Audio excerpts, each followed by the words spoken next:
All right. We back. Canes Roundtable Spring Break Edition. I know I pushed it back to 7:30, but I didn't think my daughter was gonna finish eating before 7, so she just finished. So we're gonna start it back at regular program. I mean regular time, should I say. So give everybody a little chance to get in here. But I'm lazy. I didn't feel like changing the thumbnail. I didn't feel like changing the the name of it because some of the stuff that we'll go over tonight happened before spring break, during spring break, and then obviously we're going to talk about things that have happened since spring break has ended. So, topics for tonight. A lot was made about our trio, our trio of guys, declaring for the draft early. And people were saying, well, hey, with NIL, they shouldn't have to go chase the money because whatever they're making in salary that particular year, being a third, fourth, fifth, sixth, seventh round draft pick, they can make that money in NIL. So I said, well, let me actually go see how much money are they actually making, or how much money would they actually make in terms of being paid from the NFL. And when I got these particular numbers, I was like, yeah, Cuban, we live. When I got these numbers, I was like, I don't think no one's. They're not gonna be able to work out no NIL deals for these type of numbers. They're not, especially after the play that they put on the field, right? Um, got to address Cuban Kane. He had a skirmish of sorts with a media that I highly respect, but understood both sides of the equation. But I think I kind of agree with Cuban more so on this, so we'll get into that. Prior to Coach Cristobal announcing how many players we actually had on the roster, there was a rumor, there were rumors swirling around that, we had in excess of 100 players on the team. So I think now we're maybe like 5 or maybe 10 over or something like that. And it makes me think about the aspect of people are talking about recruiting so much, and when we lose a player or a player leaves via the portal, is the talk is not, oh well, we have his replacement that we recruited. It's like, nah, okay, we'll just go get his replacement out of the portal. So to me, it's kind of like, if why are we hyping up recruiting classes so much when if someone leaves, the answer is not to go get someone that's already in the cupboard, is to go out and hunt and go find somebody else. So we're gonna talk about that. Obviously, Henry Parrish leaving, it was a lot of backtracking, if I do say so myself. Because there were some people that when he got here, I remember when he got here, and again, I'm full transparency, I will be the first to say, look, if I was wrong about something, I'll go ahead and admit it. I wasn't Henry Parrish's biggest supporter when he came here, right? I wasn't going with the whole aspect of, well, look what he did in the SEC as a third string running back and stuff like that. But once he got here and proved himself, I said, okay, well, yeah, Henry Parrish is a good running back. But now those same individuals that lauded him for what he did at Ole Miss as a third string running back, running in the SEC, now people are just brushing it off. Comical. Lies been made about the wide receivers. Freshman class of guys still waiting for Chance Robinson to get here. Um, but they're making some plays on the secondary.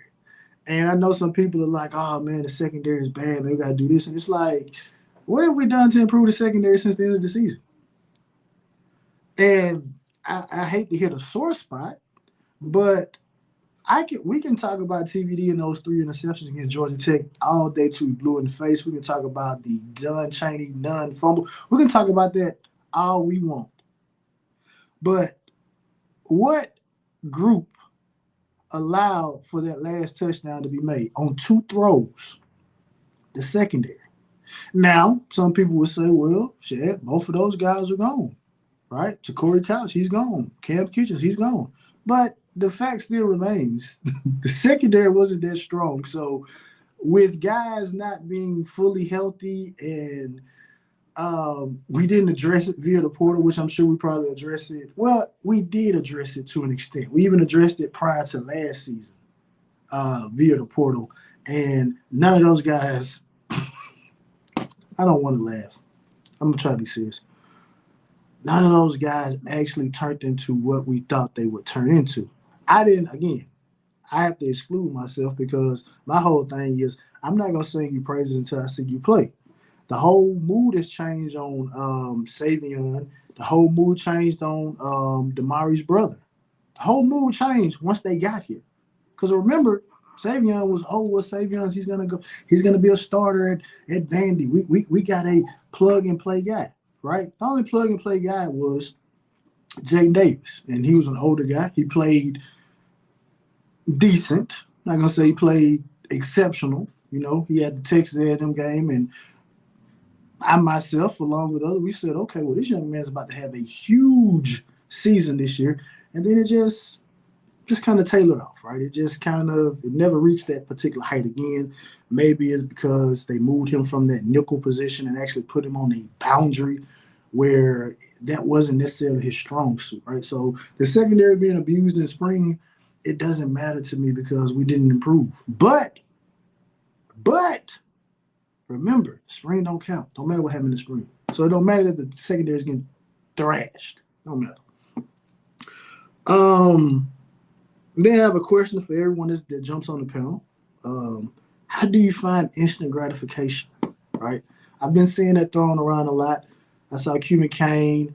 What's up, Ayo? I saw Q McCain. I know him and Ben. They kind of go back and forth, and so they had a interesting dialogue. And so Ben brought up instant gratification.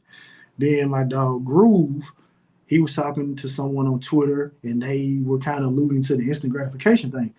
And so I'm sitting there thinking to myself, okay, what do you define as instant gratification? Because I don't think no one is saying instant gratification is having a above 500 record after 2 years. I don't think that's considered instant gratification, me personally, right? But what I will say is some people try to think that people are saying, oh, well, we should be in the playoff hunt. We should be in a national championship hunt. No one said that. No one said that. We are simply asking for 9, 10 wins. We're asking not to be less than 500, right? And I have some more talk on that. And then obviously the last topic, obviously we got to talk about the freshman running backs. Shout out to my dog Groove again because he put some on Twitter and I came back. I was like, bro, not at Groove, but at the person he was responding to. I'm like, bro, the freshman backs are not gonna see the field unless you can pass protect. Like, think about this for a second. The oldest running back on our team currently, the two oldest are AJ Allen and Trevante Simpson. We're talking about a man that has not played a snap. And then we're talking about another young man who played a season, had an injury, came here, played well, played decent, and then got injured again. Those are the two oldest guys in the room. Now, obviously, they say they're going to, and before I let my guest on, I hopefully one of them can answer the question. Because the minds, the dialogue was, well, it was 7 guys on the roster. Someone was going to leave. Okay, so someone was going to leave, but we're going to go into the portal to get someone to get. Never mind. Without further ado, see what we got back in the back. Studio 1, we got South Coast Kane. So let me get my guys in the building. We got ready for some talk. What's going on, gentlemen? It's been a while. You know, I got a youngster now, so you know I have to make sure she's straightened out. Yeah, take your pacifier now. Cause I don't need you crying. Cause somebody on here may Just call CPS or something. just dip it in a little Jack Daniels. It'll be all right. I wish I had some. Nah, but she not too bad. Studio One, what's going on, brother? I like that shirt, man. I gotta get me one. You on mute? I can't hear you. God, I Okay, hope he I has like it. pants on. Yeah. Okay. Okay. This what I've been looking for right there. QB coming in with the foolishness. I love it. I've been looking for that. I've been looking for that. You've been looking for it. Yes. So Strippers and I was yeah. gonna say strippers and fishnets. Of course. So again, like I said, I don't want to feel like I lied to the people. I have to ask y'all this question: how do you define instant gratification? South Coast Kane, I'll start with you. How do you define instant gratification in college football terms? What is instant gratification? Because I'm lost. I'm gonna write your answer down.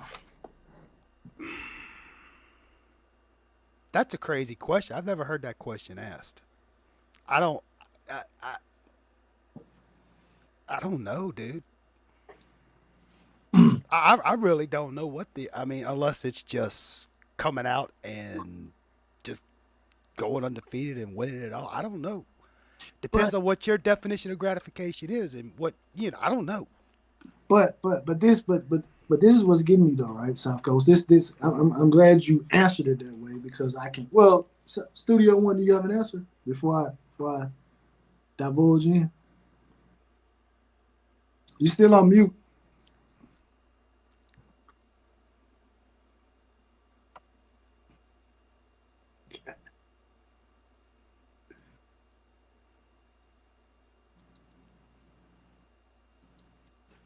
All right. Well, let's know when you get in. But South Coast, see, this is what's kind of bothering me about this whole thing, right? Because I don't think any of us asked for a national championship in the first 2 years. I don't think any of us asked for that. I think what most of us felt like is that you were going to take a team that won 7 games, rallied to finish the season strong, and you were at bare minimum was going to win 9 games. I don't think that's instant gratification because many people expected that. So then we go into this past season where purge, purge, bring that word back, purge occurred because individuals said that was the reason why we won 5 games. Okay, fine, cool. So can we win? Can we go from 5 to 9? And go from 5 to 9, go 5 to 7. So based on from what people say, this is what the understanding I get of instant gratification. Instant gratification is winning double digit games before year 5.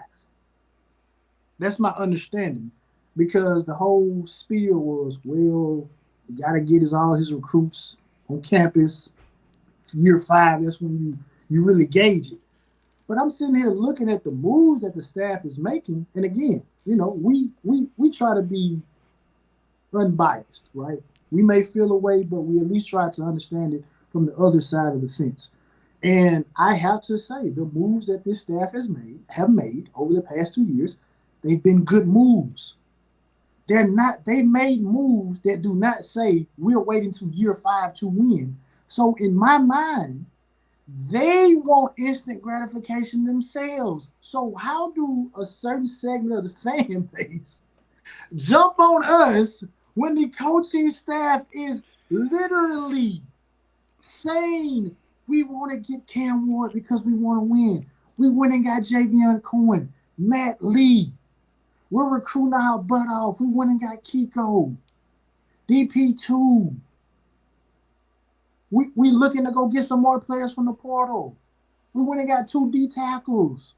We're trying to strengthen a weakness Right, right, right, because South Coast, if their mindset was year 5, Cam Ward wouldn't be here. Reese right. Poffenbarger wouldn't be here. No, Marley Cook, Mr. 700-pound squat, he wouldn't be here.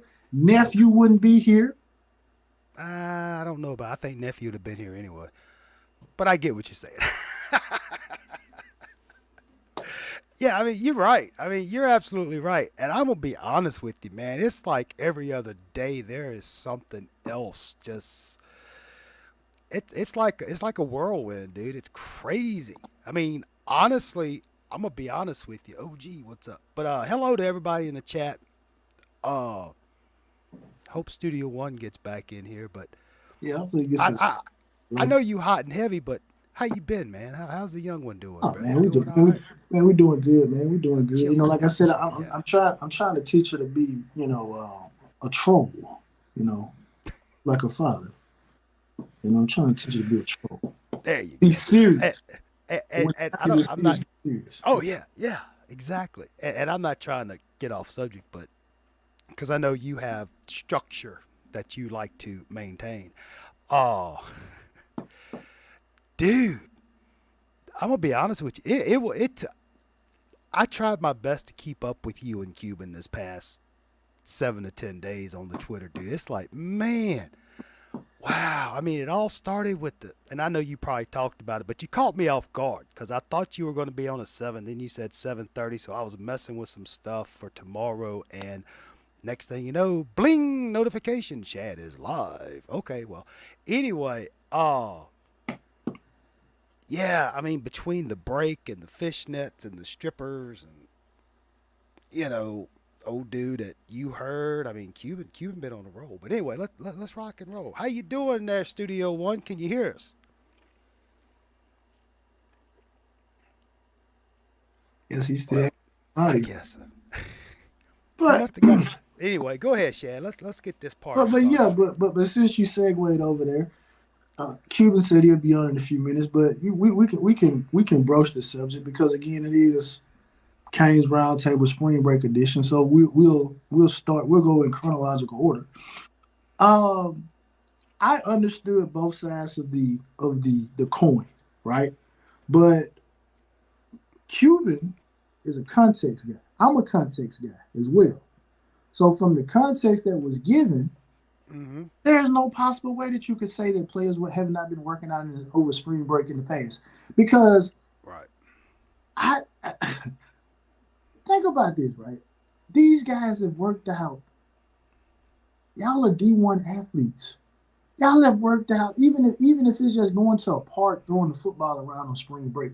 Y'all Right. done this. Right. So how are you going to tell me that players in what the most talent rich area, high school talent rich area in the entire country, we're supposed to believe that over the previous coaching staffs, they have not they chose not to work out over spring break.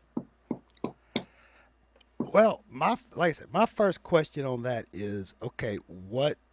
What previous administrations are we speaking of? In other words, are we going all the way back to whenever? Or are we going to do like old dude off of Kane Insight and only go back to, 2014, 2014. 2015? Because, me being an old dude, when you say, previous coaches, I'm thinking all the way back to what I remember. Back in back when Stellenberger stepped on the field. Even for, when you say, again, the greatest catch at Green Tree in 30 plus years I've been going. You see where I'm getting at? In other words, and I'm not trying to be, I'm not trying to, as the cool kids say, I ain't trying to throw shade on them or be disrespectful, but you kind of have to be careful when you say stuff like that because it can be taken. But yeah, I agree with you. I can't. It's hard to believe that you know they all just sat there and just did nothing. Nothing. You know. And think about this. They didn't have any money. So it's not it's not like this is pre NIL. It's not like y'all Yeah. had money to just go Right. You know. to Prime 112 or something. Right. You, Right. you had Right. no choice but to be there. I mean, Yeah. but but this is my thing. Now, if you want to say that the guys are at the facility, okay, fine. But you can only go so far back with the facility because we Yeah. just got the facility, what, 2017, 2018. Yeah. Yeah. Yeah. Yeah. So you can only go back that far, right? Right. And again, South Coast, they're not going back to where you're going to. They're going back to we know where they're going to, right? But I vividly remember when Trajan Bandy and Mike Harley were being recruited. They talked about how hungry Trajan Bandy was. They were literally jumping the fence to get to Green Tree before they even enrolled here.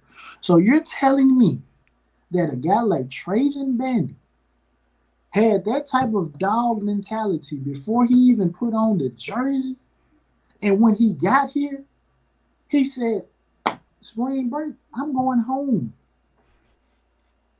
I'm going home. I don't care about football. I'm going home." I don't believe that. No. I don't believe and let me say this. Malik Rozier, he's got my respect, right? I was Oh yeah. critical of Malik Rozier in 2017, 2018. I was critical of him. But Malik Rozier has in these interviews and just how he's an ambassador to the university, to the football Yeah. program, he Right. has my utmost respect right now. Oh, And, I'm yeah. and with that being said, I have to say this. Are you telling me that Malik Rozier and those guys didn't work out over spring break? Now, in all fairness, Malik was a baseball player, so they still played baseball. So technically, Malik did because he was with baseball. Yeah. I mean, are we to believe that they didn't work out? Right. I mean, But what again, I mean, what are we you know, talking about? What? you Why? know, Why? Why pick these battles? I, can I be honest with you, dude? Like I Please, always am. please. I mean, I mean no disrespect, cause I got nothing positive. Kane, Lord have you mercy. know, I I know see who what, that I see what is. type of night it's gonna be. Hmm. You know, I'm gonna be straight up, and it's just my opinion. I really, I enjoyed the banter and the entertainment, I do too. but in at the at the end of the day, it's it is what it is. I mean, it's crazy, dude. It's crazy. You know, uh, this I will say, and I'll shut up, and hopefully Studio One Yeah, is because like good I to said, go. I want to make sure everybody Uh, has a chance to answer the question. but this spring season has been one for the record books with all the hype. I have not seen. Well, I'm just gonna say that, and I'm gonna let Studio One and our this positive Kane person Positive talk because King. we need some positivity. Studio, you there? We still, we Oh still can't hear you. man. You must have a driver or something. Listen. Uh, I don't know who this guy is. Oh, the studio said his mic tripping. Positive Oh, Kane, Positive Kane, are you there? How you doing, fellas? Lord have mercy. I'm just gonna go ahead and get straight to it. What? How do you define instant gratification? Um, I praised everything. Just anything that's good, just great. Everything that's good. Okay, we'll write that down. Positive Kane said instant gratification is praising everything good. Okay, wasn't expecting that answer, but then again, Could I have a disclaimer? I just don't like. You guys had this guy on the show, always changing his name. I don't like that dude. That dude was negative. I mean, hey, that's what we are. Entertainment and foolishness. Hot. You say you have more questions for me. Positive Kane speaking, by the way. No, that was just the first question, but positive came. Okay, seeing as that a person that you may or may not know, they were if I'm using the word correctly, enthralled Hmm. oh in my a God.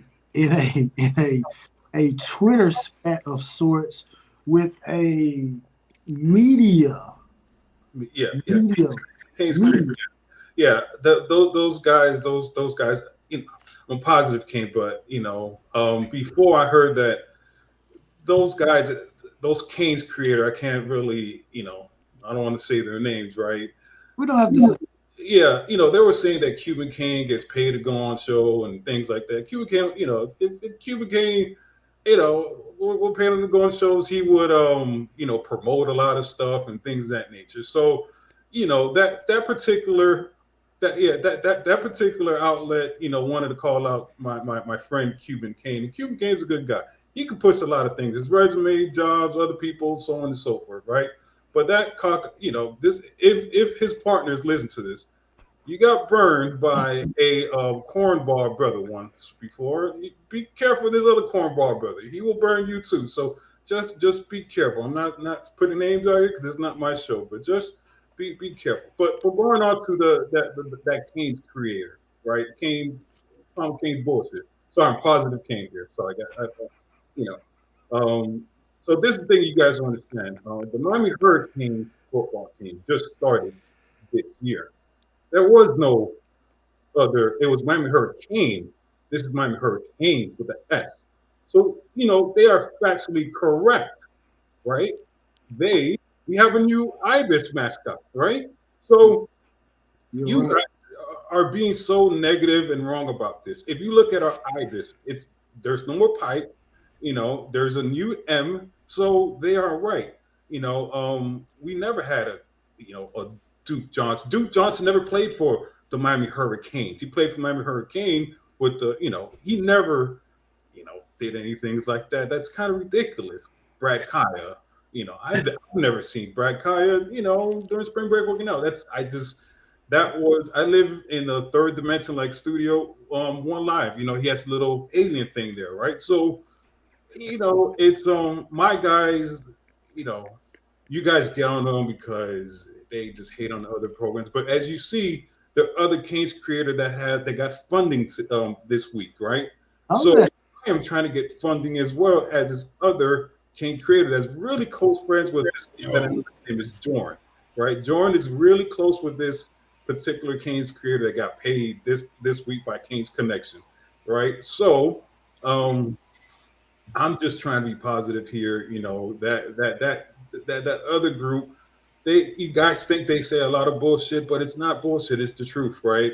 We have the greatest wide receiver, freshman wide receiver ever, right? But we could have had the other one in Ohio State, but that's not here nor there. Let's not talk about that, right? We're talking about the greatest receiver ever. And I saw a thing on Twitter.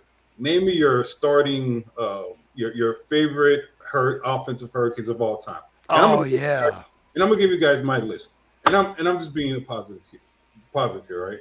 Quarterback, Emory Williams. Okay, Oh favorite yes. Hurricane of all time, Emory Stud. Williams. Running back, Fletcher. Stud. Receiver, JoJo.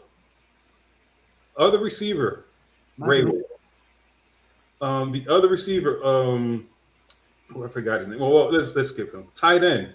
I'm gonna go with uh let me see here. Who's tight end? Let's skip tight end, right? Well, tight end, I'm gonna go with Kellen Winslow, right? So that's my starting people, right? No. It's Royal. Okay, go ahead. Huh? Who is Kellen Winslow? He didn't play for the Miami. Yeah, it's yeah.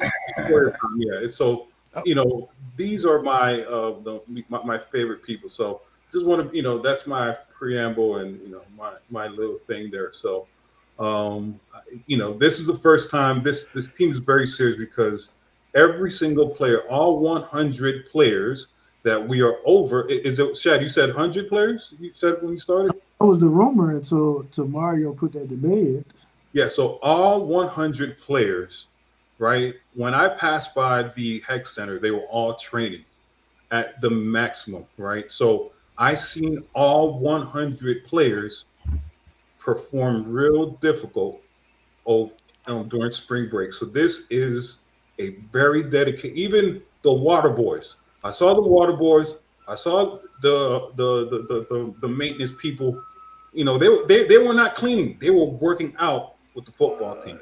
So I am telling you right now, you guys, you Shad 1419 talking about 1101 MFer. This is going to be a undefeated team, and we're gonna. You think Georgia scored a lot of points against Florida State? We're gonna beat Georgia 63-3. I promise you that. You think I'm lying? What every game one, we are winning by 50. Game two, winning by 51, so on and so forth. This team is the most dominant team I've ever seen in my life. And with that, I yield the court. Can y'all hear me now? We can hear you Oh now. yeah. But What's up, I Dave? had to go get a mic and plug it in. My computer mic went out on me, man. I had did a video earlier, and then I realized there wasn't no sound on. I said, "Oh man, I gotta scratch this whole video." I said to realize something going on with my computer mic. But anyway, let me answer that question. Instant gratification. I want to do that. Now that's a personal opinion. To be honest with you, but I'm gonna give you an example of what I felt like is instant gratification.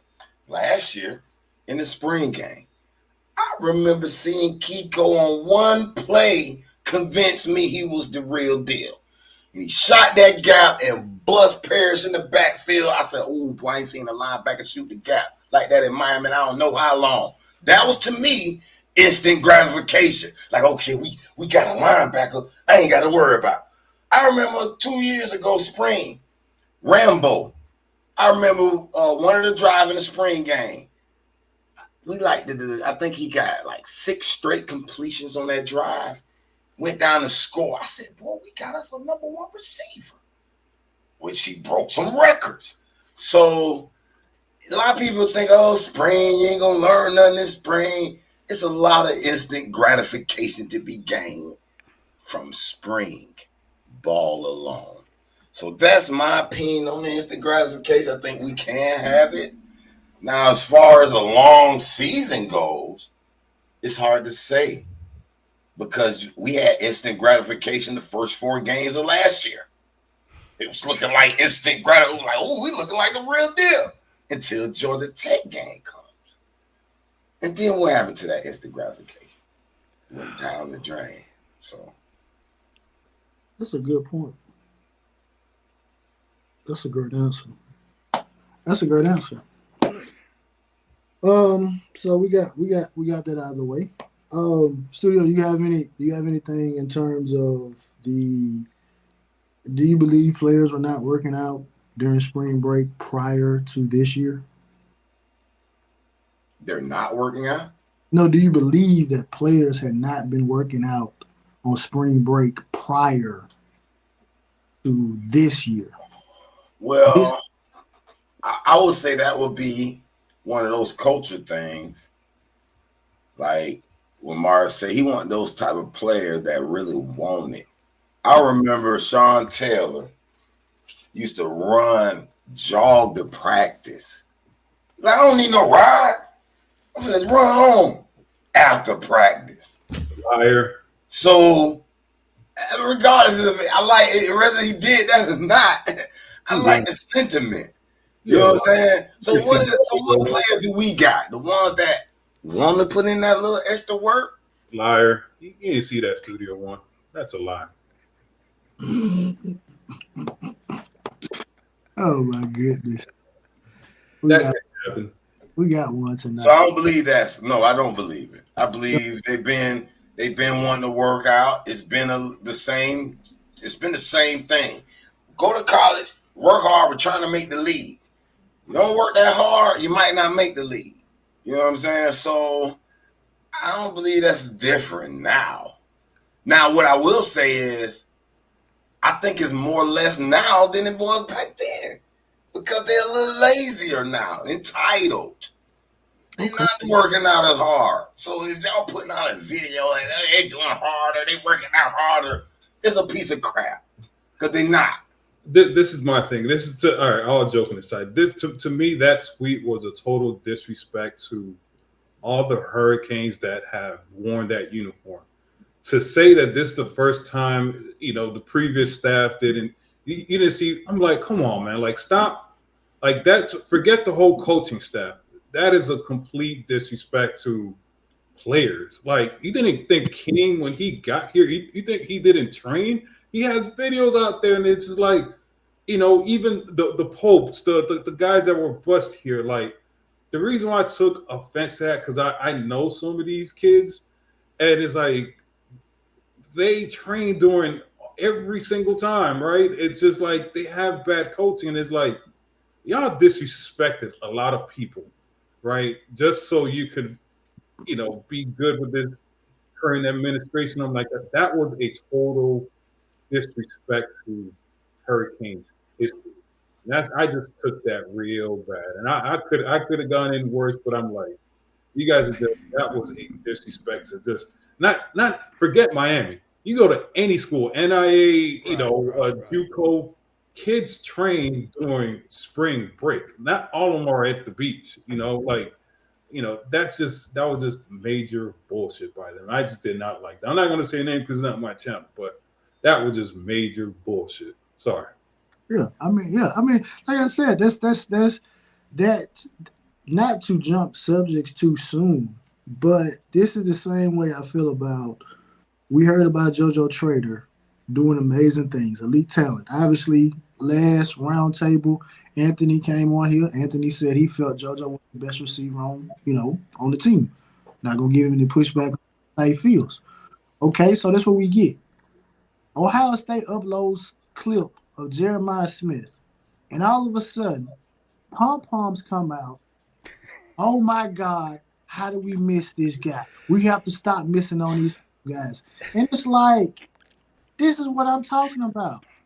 I literally did a video about this last year. But Shat, it's that one channel that one channel is the one No, it that wasn't. No, really, this wasn't a channel.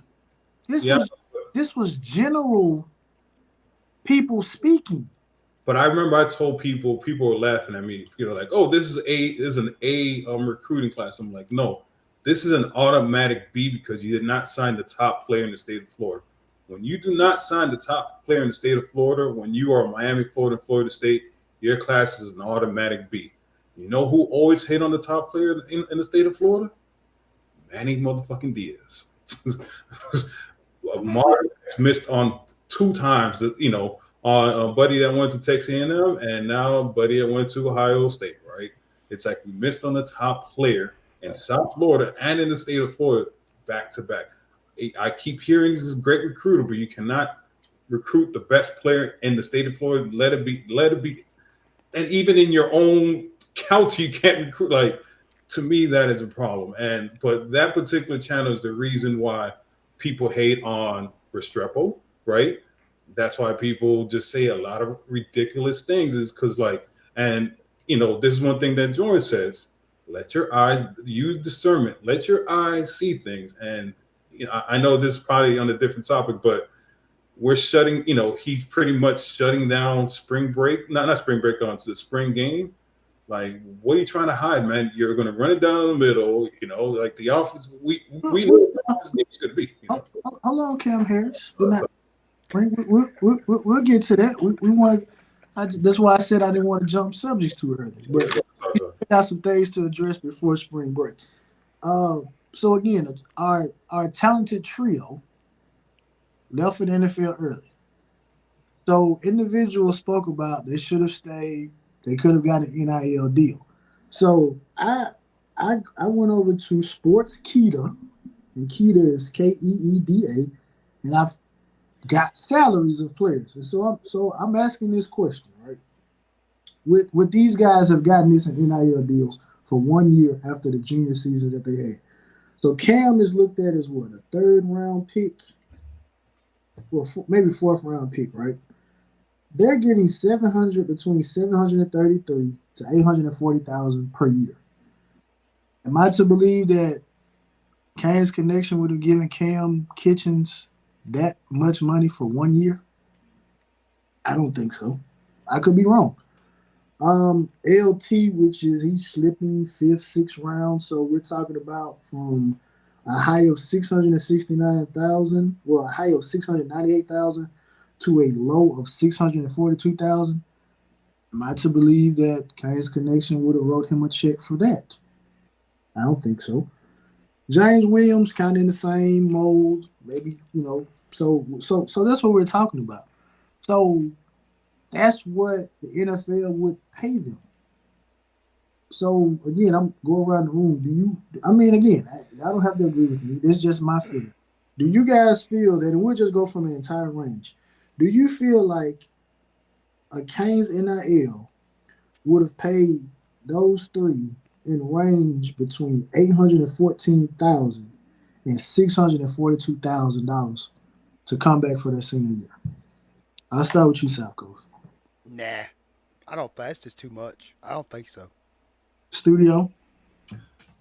I don't believe so, but I will want to add an addendum. I would want each one of those players to have some good advice on some number crunching here. All right. They're not going to pay that much, obviously, but how much will they pay you? Okay. Then you want to compare that to, okay, that's not going to be as much as the 600, 800,000, but is it enough for me to stay and then in effect increase myself from a third rounder to a first rounder? And then you look at that difference in the money you'll make then, and then that'll, to me, that'd be the most financial sound decision to make. So, all right, if I get 200,000 for this, will it? Sorry, I had an interruption. Somebody brought me a cheesecake, but we can get interrupted for Oh that snap! one. But anyway, Boy, so man. yeah, they gotta crunch them numbers, man. Because listen, they only give me 200,000. Okay, you losing 400,000 in the NFL. But if I increase my draft to a first rounder, which I think Cam and James Williams possibly could. Now, if you're not gonna make yourself a better, I think even LT would increase it if he get in the weight room, get his conditioning up. So it just all depends to me on. And I think some of the players, like, they ain't got the mentality to working hard as what it'll take to increase that draft stock. So they want the money now. Yeah. And like I said, and the only thing that I'll say to that Could I? is Could I? basically, if they, they go, if they are able to remain on a roster for 3 years, which a lot of our Canes that we didn't think necessarily as high on and got drafted late, they're still on rosters. And so they've been there for 3 years. So they're getting their NFL pension. So, I mean, it may not be a Hall of Fame career, but they will get a check for the remainder of their life from the NFL because they were able to remain for those 3 years. Uh, Cam did not Yeah. train. Your thoughts? Yeah. So, I'm a big thing that history is always recording, right? Our previous coaching staff, there was Kings creators that would get on him because we didn't hire Highsmith, right?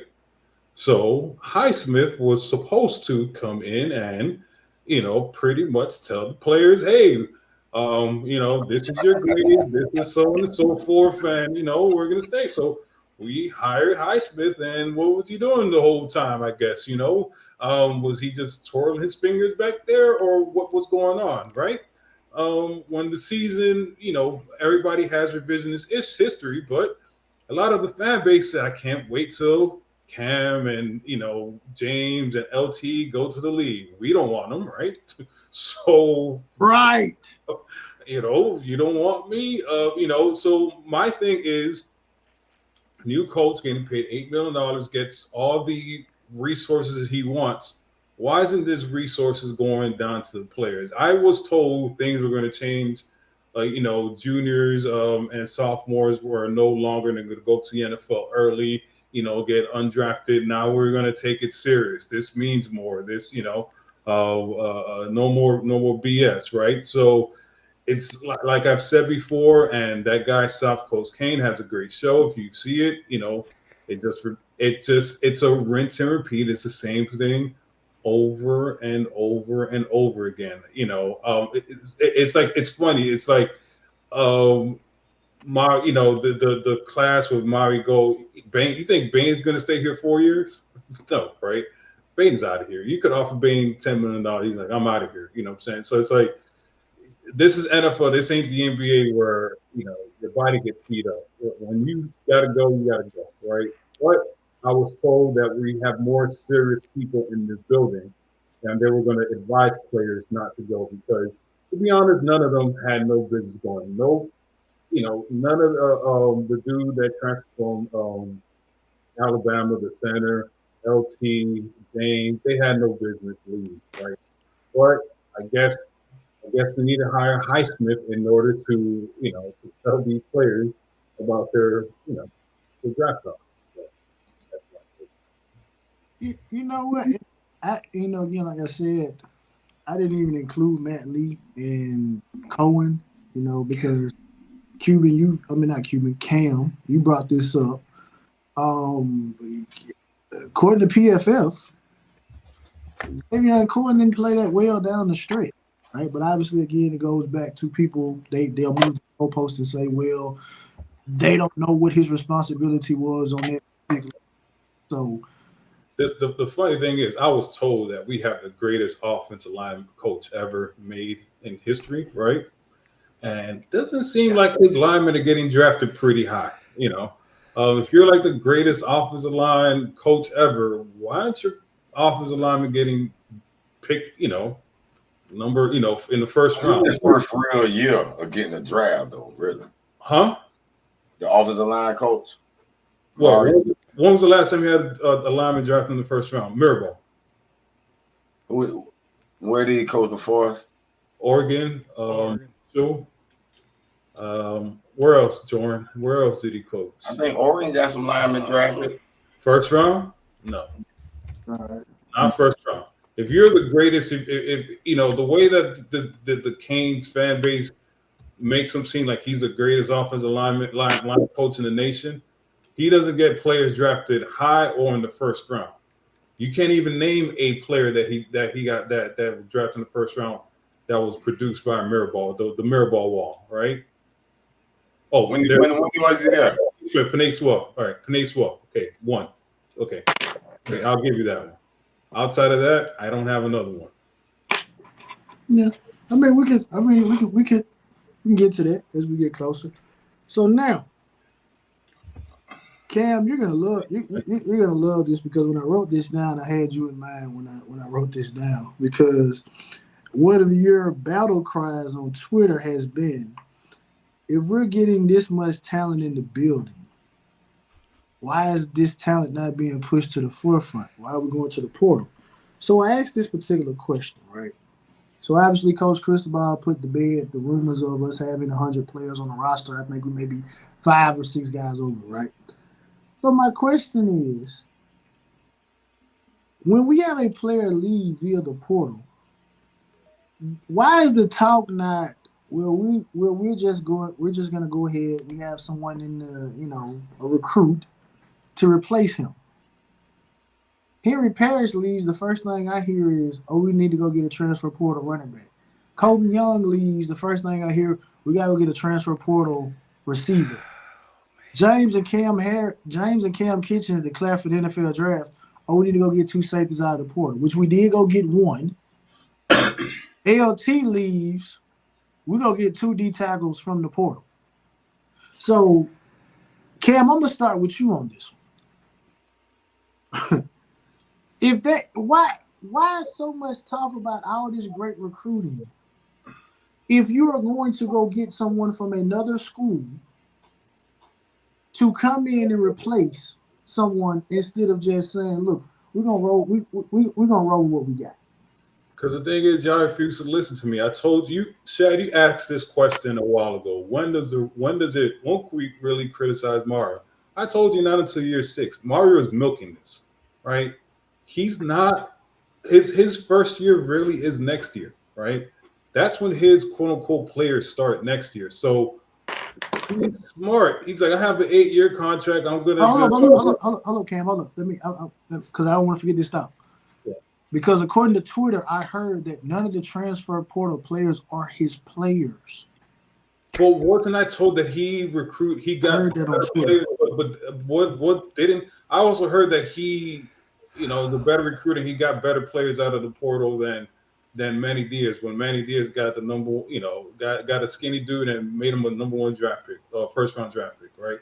But and King and Tony and Rambo that broke records, right? I can keep going on and on, but and a left tackle and all that good stuff, right? That started for 2 years, but that's here nor there. It's just like I've said this before, right? We are in year 3. There's 3 defensive players that he recruited that are going to start this year, potentially, right? Yeah. His first recruiting class right? I don't care if it was a half because when he took over, you see how great a recruiter he was. He saved the class. Yeah, There's but good. then the class don't count. Yeah, it doesn't count, right? All right, but first when he took over, he's a great recruiter. He saved the class. We were ranked 100, and he brought it up to 18 or whatever, right? Half of that, half of the majority of that class is going to be gone by the end of the spring.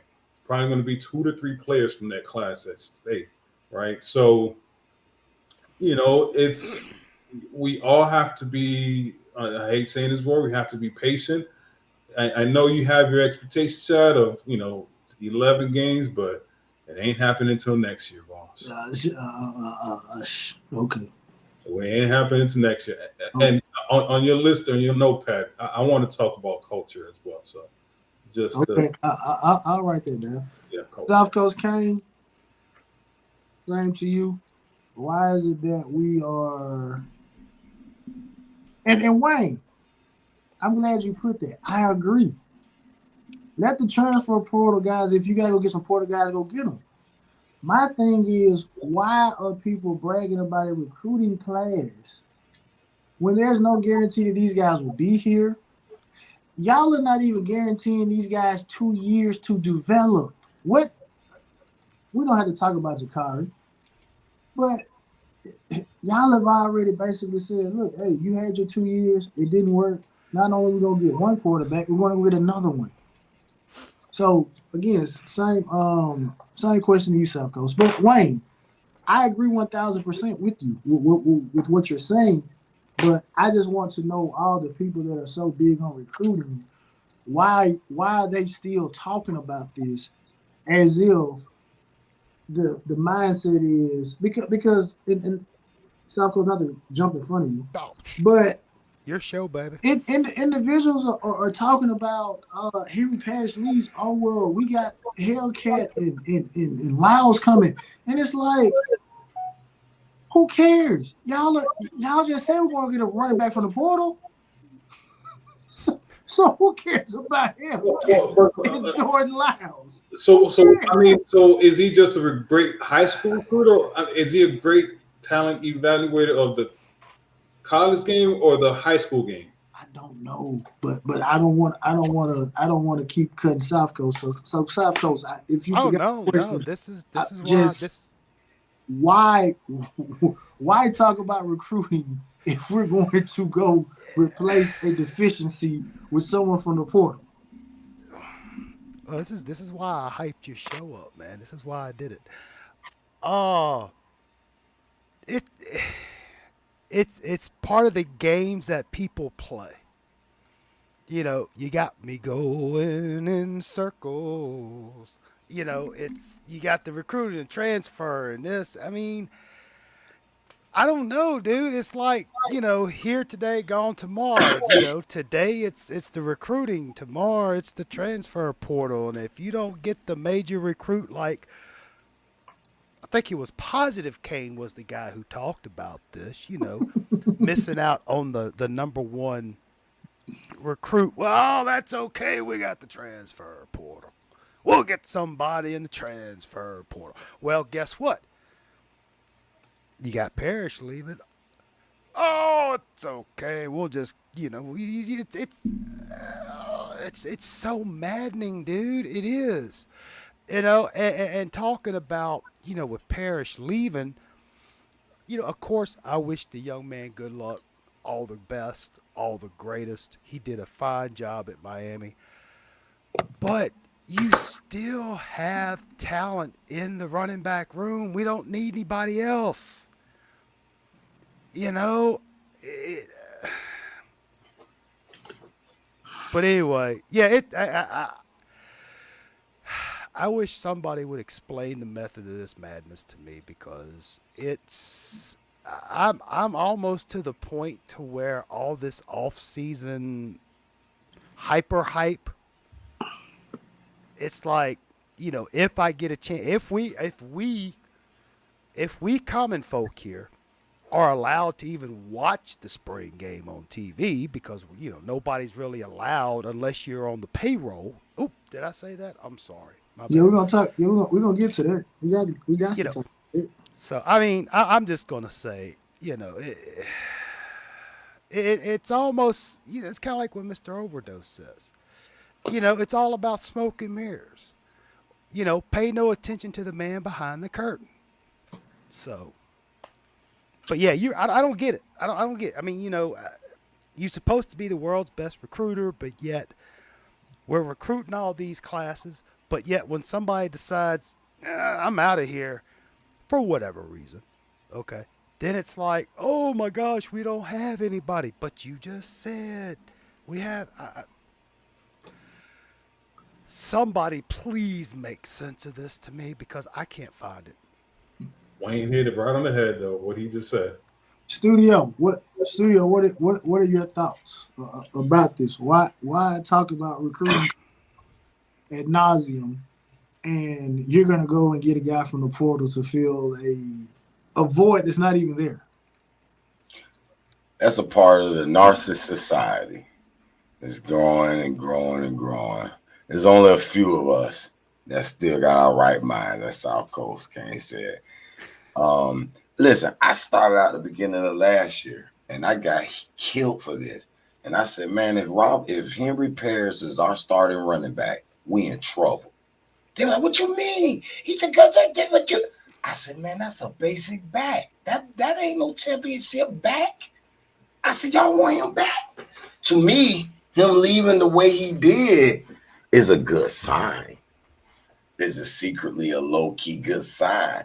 And it was funny how Mario put it, was like, I'm sorry, Henry, but our backfield a little bit too potent right now, buddy.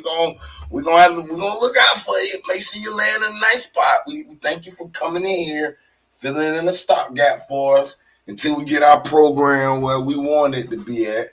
I think he is a great recruiter. But the bottom line is nobody can change this new era of college football where when you do recruit, you got a chance of that player leaving. I mean, everybody, you see what happened to Alabama. Nick Saban left, 30-something players got up and left. I mean, that's just something you're going to have to deal with. We still have to rate our recruiting class. As you say, Kane, it's an automatic B because we didn't get our top guy. So a recruit don't mean nothing. You wouldn't say that, Cuban Kane. Because I don't believe in that. I don't believe one player is going to determine an automatic grade reduction just because he's the top player. That don't mean just so what? If we got enough players to constitute an 8, so what?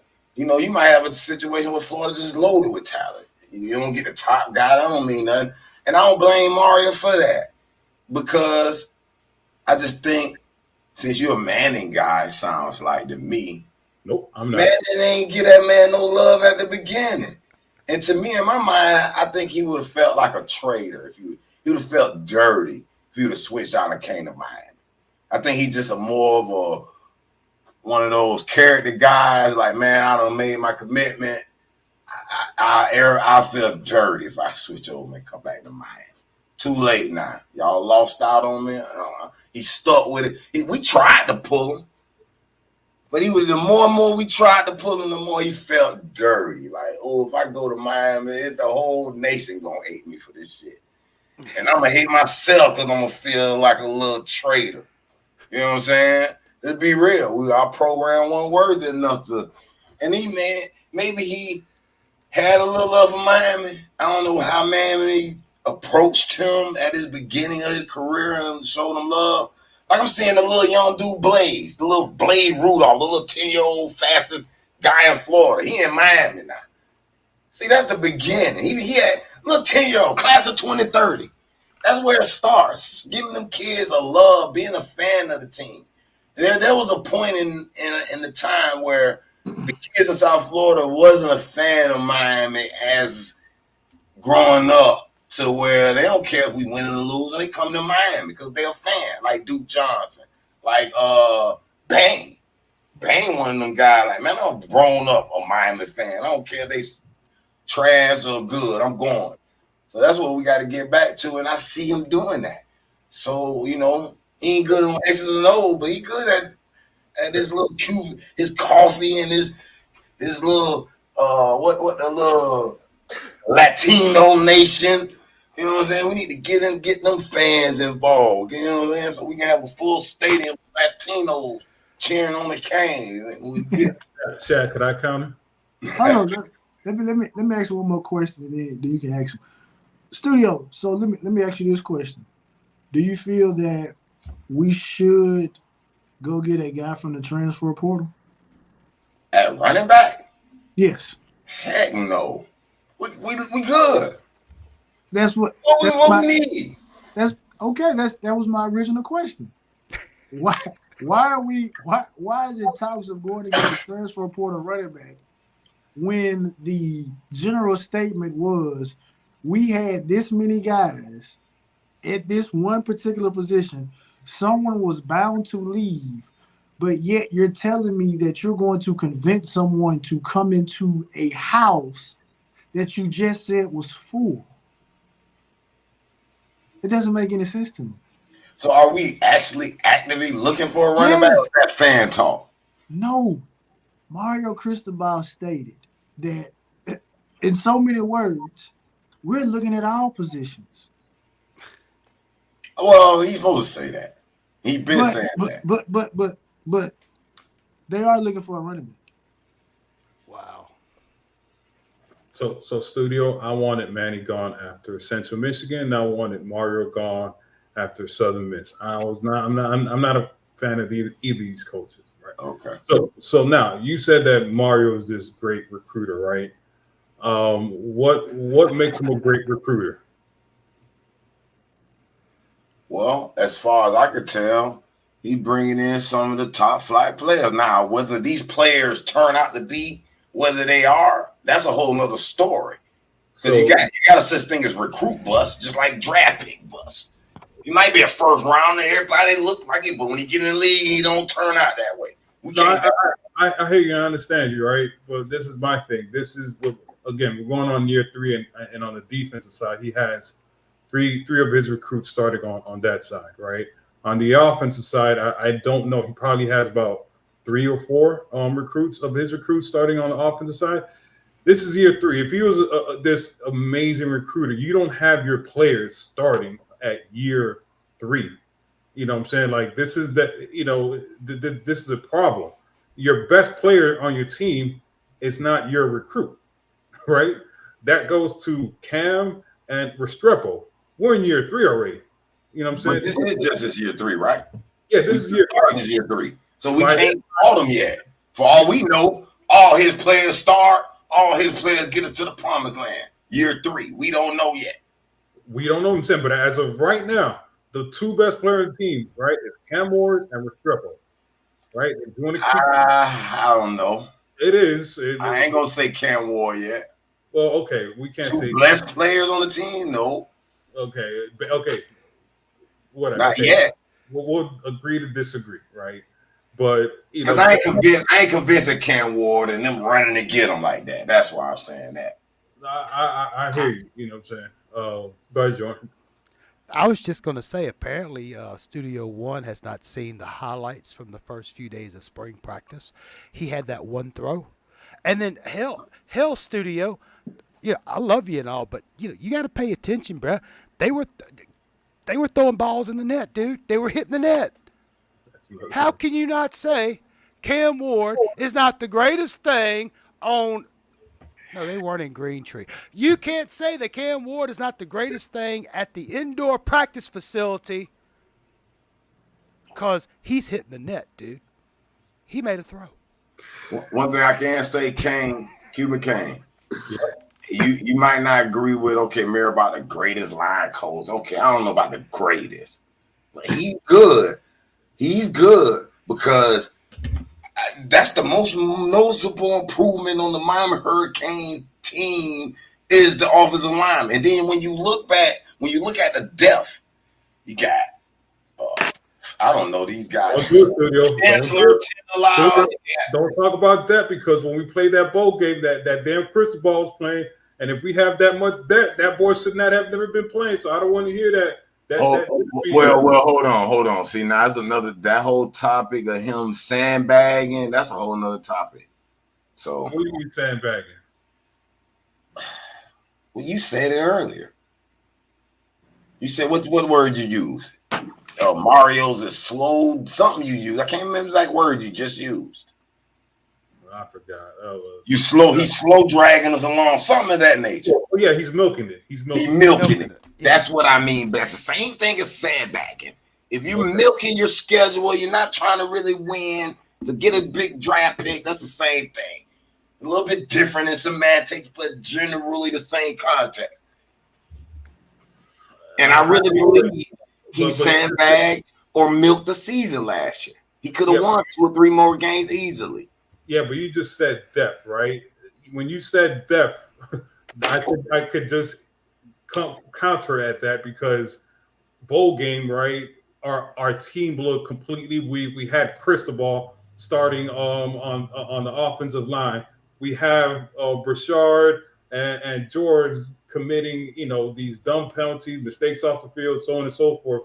And we don't have players, we don't have receivers to replace them, right? Our running backs are going down left to right. You know what I'm saying? It just seems you're saying that we're building depth. I do not see it. Our cornerbacks, we have no cornerbacks. This is my thing. If he was such a great recruiter, why the bleep we don't have cornerbacks? Why we don't have safeties? It's like I don't care about them damn recruiting stars. I really don't care. You know what I'm saying? And it is like I care about results. We don't have a Mario QB. You know what I'm saying? We don't have. We have a running back. We don't have a tight end. You know what I'm saying? It's like, and I keep hearing about we're building depth, but we're still, something that Shaq said, we're still going to the transporter. If he's doing such a great job at recruiting, why the bleep are we going to why are we taking 10 to 20 players from the transfer portal every single year? You got rid of the many players. Why are we still getting these damn transfer players? The reason why is because the nature of the game is you're going to lose players every year now. So you can't, the recruiting class is over. You done got the people to sign. But then all of a sudden you're like, man, 10 people, I'm transferring this next portal open. Now you're like, oh, shoot, we got to get 10 people. We got to get a few players to replace them. I mean, it just is a little bit broken system, in my opinion. I think they need to, I want them to make the money they're going to make. But if you a player, you transfer, and then you go in spring, like, oh, it ain't working, I'm going to transfer again. I mean, some of these players transferring 3 times in less than an 18-month period. You're like, they can't even get into class. Is this about class now, or is it, I don't know, man. It's kind of stupid a little bit. Okay. I understand it from both perspectives, but I understand what you're saying, Studio, and obviously Cuban, you and I, we see eye to eye on that. It's just like your Studio guys are at a risk for leaving, but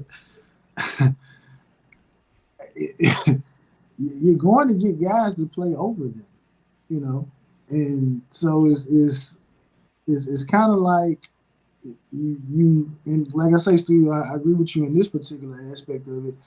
It's like, well, kind of what Wayne said is really not any loyalty, but Wayne is talking about the QB cornerback room or secondary, and that was a topic that we're gonna get to. But I wanna hit this Henry Parrish topic because, Studio, you brought up something that was interesting, and I agree.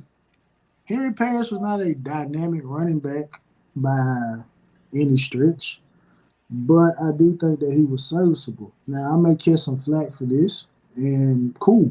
Again, we're on the round table. We're not all supposed to just be in agreement with everything.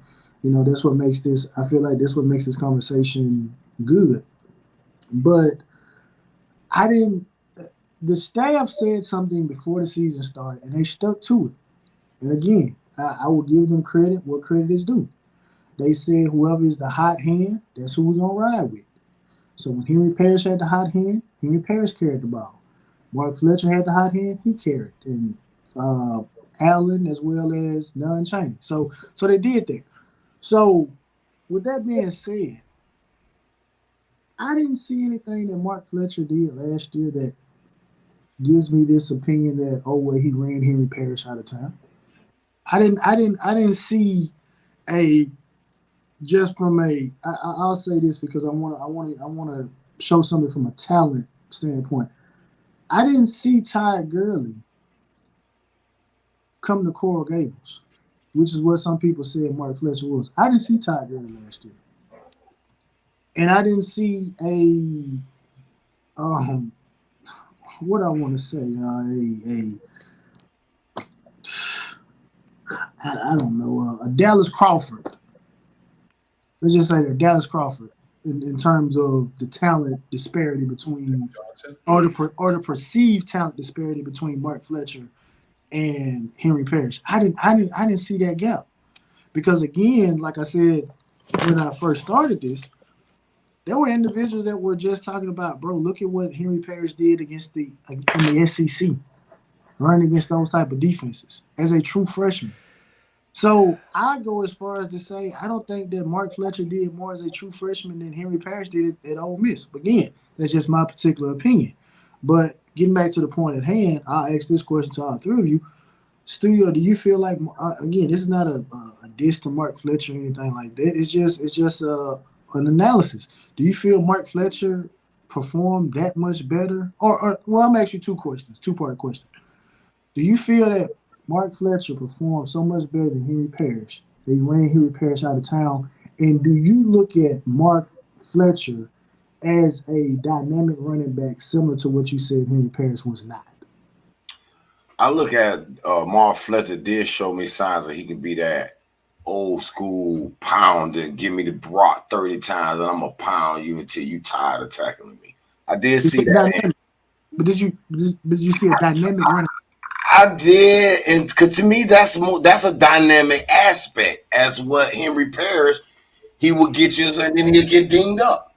He couldn't take the you know what I'm saying? He couldn't take that physicality over a period of time. To be fair, Mark Fletcher went down to injury too now. No, he just went down to which I wouldn't have played on that sorry field, a frozen field. He made it play and broke his ankle. No. I'm not talking about that game. I'm talking about during the season. He went down with the shoulder. Mm-hmm. So, by what you're saying, Mark Fletcher himself wasn't able to hold up. No, but I ain't see him hold out 3 straight games for no injury. Okay, I just want to. And that happened again the previous year too. With Parrish. That happened the first year with Parrish. You got it. I just wanted to put that in there. I understand what you're saying. Yeah, okay. And then he's probably looking at the fact that if a freshman is performing at your level or slightly better, because you say it's not that big of a difference, let's just say he's slightly better or equal, I want to see the freshman. Okay. But you didn't see Ty Gurley, Dallas Crawford though? I seen Dallas Crawford. I ain't see Todd Gurley. Are we comparing Crawford to Gurley? No, I'm talking about based on the way Twitter was talking. Henry Parrish was Dallas Crawford. Mark Fletcher was Todd Gurley. Well, I don't think Henry Parrish got ran out of town entirely on Fletcher's ordeal. I think he saw the fact that Citizen is back, which is something that's gonna have to be dealt with. He's seen the fact that Chris Johnson ain't playing, that he could have played last year, but Mario milked us on his carries. You got the other boy, Lyle. You got some running back, Tyrone Wheatley, Humphrey. He looked at this like, boy, I ain't gonna get the time. Hey, Studio, I'm glad you said all of that. Because if you are a transfer portal running back, why are you coming to the University of Miami with all that? Exactly. But they looking for one. But South Coast, same question to you. Did you see Dallas Crawford and Ty Gurley? Because obviously I'll say this: they are two different backs, Fletcher and Parrish. But I didn't see this wide gap to the fact that people are arguing about, oh, he wasn't running back 1. This is running back 3 or whatever. It's like, bro, like obviously we know because this is our team. We follow them, but nobody else in the country is going to say, "Oh, our leading rusher is running back 3." Right. Now, just looking at the numbers, okay? The numbers. So Fletcher played in 10 games, had 514 yards rushing. Henry Parrish played in 11 games for 625 yards rushing. Okay. So Parrish was averaging 6.3 yards a game. Fletcher was 4.9. Now you take away that one game that Parrish had. Touchdowns. Parrish had 6. Fletcher had 7. Five. So what the reason why I gave all that is you have, and this is no disrespect. I'm just calling it like I see it by the numbers and what I saw on the field. But I use the numbers because, even though we see stuff on the field during the game, that doesn't mean we know what we're talking about. So, with that being said,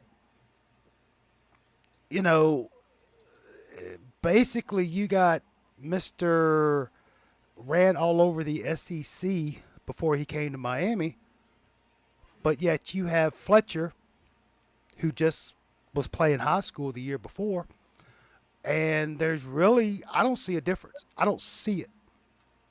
And that's no disrespect to anybody. That's not a disrespect to Parrish, and that's not a compliment to Fletcher. What I'm saying is, well, I don't know, because I don't know. I don't know if Fletcher's that good or Parrish is that bad. All I'm saying is I did not see any type of separation. And then plus with the way these quarterbacks were these running backs were utilized, yeah,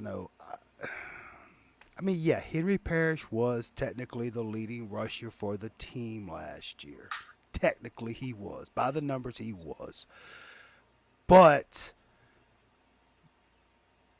I just, it's almost, it's just not the same. What about Patrick? And again, and to what Studio One alluded to, yeah, Parrish is sitting there looking at all these young bucks coming through and that are there, Citizen, Johnson, et cetera, et cetera. He's like, man, I'm getting out of here. And then to your point, Shad, why would any running back come to Miami with the folks that are in the running back room now? And I hate to go, got me going in circles. That why with the talent that is in the running back room or potential talent, okay, yeah, why do you need to go get another running back? But I don't see it. I mean, they're both good guys, but again, I just don't see it. Yeah, I don't see a. I mean, I know Chris Johnson is fast. I saw some media talking about, 2 big runs, and stuff like that. It's like, okay, cool, but he's still learning the position. But I don't. There's no Clint Portis on this roster. Not a Willis on this roster. I mean, Citizen, one of them dudes. Oh, okay. So this is Hold up. I'm gonna let you talk, Karen. That's why I say you for last, because I know this is something that you want to talk about. But I don't. And again, someone may say, "Well, Shaq, you shouldn't compare it to that." Why not?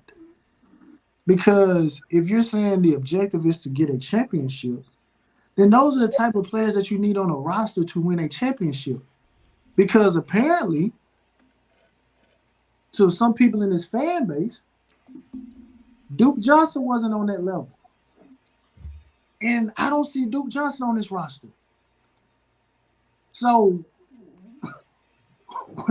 that's why I'm saying this. And Wayne, I feel the same way, because Theo, not to jump on you or anything, but I've been hearing people talk about Shavonte Citizen, and to me it's almost like Robert Burns at this point. Robert Burns. No, it ain't that bad. It ain't that bad. Now, I just want to see Citizen in action. I just want to see what this young man can do. That's all I want to say. Studio, it is that bad. I heard Robert Burns was a 5-star in 8th grade so many times. to the point I started like, is that really? Do they really rank eighth graders? Where y'all getting this from? You know what I'm I saying? don't know, but I seen one game Robert Burns finally got in and he ran pretty hard, and I couldn't understand why they didn't play him again. And it was you know how they do the coaches talking, you know, the little recording after practice. The running backs coach at the time made a comment. I said, man, Robert Burns in their doghouse. I said, that man ain't getting no play time because he don't piss somebody off, bro. You can Same hear way, it from the coach. same way with the guy that quit last year. I don't remember his name, but you know, the running back that quit last year in the middle of practice. Ooh. I can't remember his name. I'm sure Studio remember. Not Studio, but I'm sure I ain't Cuban never remembers his name. who that was, Q McCain? No, I don't remember. You don't remember his name, but remember he quit in practice. Not 2023. I'm talking about last year. Obviously, he transferred in 2022. Yeah, Thad Franklin, QB. Yeah, Thaddeus, Thad yes, Oh, Franklin. hold yes, on. yes. No, see, listen. I told Coach Hayes, I remember I first got on Coach Hayes' show, and I told him, I said, I could look at that face and tell you he ain't got no motivation at all. He don't care. He ain't got no drive. You can just look at him in his eyes and tell it. He laughed so hard and seen what happened to him. He got the best God-gifted body and build for a running back, but he don't got no drive. I got to stop it there because this is the thing. People keep forgetting that was recruited for a different scheme, right? He was recruited for the scheme that Mario was on, right? That's a different, that's a whole different thing. But going back to your question, Shaq. Yeah. Going back to the question, My I didn't mean opinion to is cut the you best off. running backs last year were AJ Allen and Cheney, right? Nope. AJ Allen to me was, outside of the concussions, or I'm not going to tell you, I don't know what happened to him, right? But to me, he was the best running back on our team because you saw what he was doing to Nebraska, not Nebraska, Clemson when he was healthy. Like the dude he just looked super athletic. He had speed, he had vision, he had everything. It's just he didn't get playing time, right? But when it comes to the running backs, right, it's I view it a couple of ways, right? Paris might have been like, I don't see any NFL production coming out of here, right? So it's like I'm going to do a 10-man rotation. I'm going to rotate with 10 people, right, or whatever. He probably didn't see an NFL future in this offense or in this program, right? So he sees that, I think they're saying he might go to Ole Miss, right? Ole Miss has good running backs, so on and so forth. So it's like you get to become a junior, you got to think about it. Is this program or X program going to put the best resume for me out there? I don't think he was convinced we were, right? It's not. I don't think it has nothing to do with whatever running backs were in front of him because he was going to play because he's not explosive. He's just there, right? He's just a just there type of running back, right? But I don't think he was scared off by the competition. I think he was scared off by the scheme and the direction of where the program is going. Yeah, and you Oh, know what? you talking about Henry Parrish? Yeah. If that was the case, he should have left last year when he came the first year. Like, oh. But you know what? And I felt this after obviously Henry Parrish. You know, he had the fumble against UNC, and in the following week, I think he may have registered 3 carries in the next game because I think that was a game where they just fed Mark Fletcher. But I felt this way when Mark Rick and Thomas Brown got here. And again, this may be a subject that we differ on, but prior to them getting here, Joseph Yearby was running back one. He had rushed for 1,000 yards the previous year. Mark Rick and Thomas Brown got here. They had put so many resources in recruiting Mark Walton, and he chose Miami. When they got here, they basically said, "Look, Mark Walton, it's your job to lose." But Mark Walton, in my opinion, he did not outperform Joe Yearby.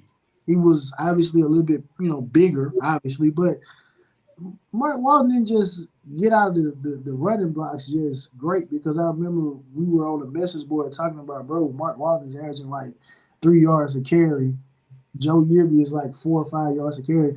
Why are they forcing the ball to Mark Walton? And I understood it. It was like, no, Mark Walton was the guy that they wanted, and Joe Yearby was not a guy that was on Georgia's radar because Georgia is not recruiting a running back like a Joe Yearby. So I kind of feel the same way about this, but I think is different because it's like you brought Henry Parrish in, or according to the people, Henry Parrish came in with his running back coach. But my thing is, if you came in with your running back coach, why didn't you leave with your running back coach? So obviously that logic is dead in the water. But it's like I understood the running back rotation, but then at some points in the season, I was like, I don't understand it, right? But I mean, that's all I gotta say about this. Stu, you had something else you want to say before we move on? Man, it's just listen, man. I don't understand how he used almost all the positions. So it only points back to him milking and trying not to put his best out there, saving his best for last.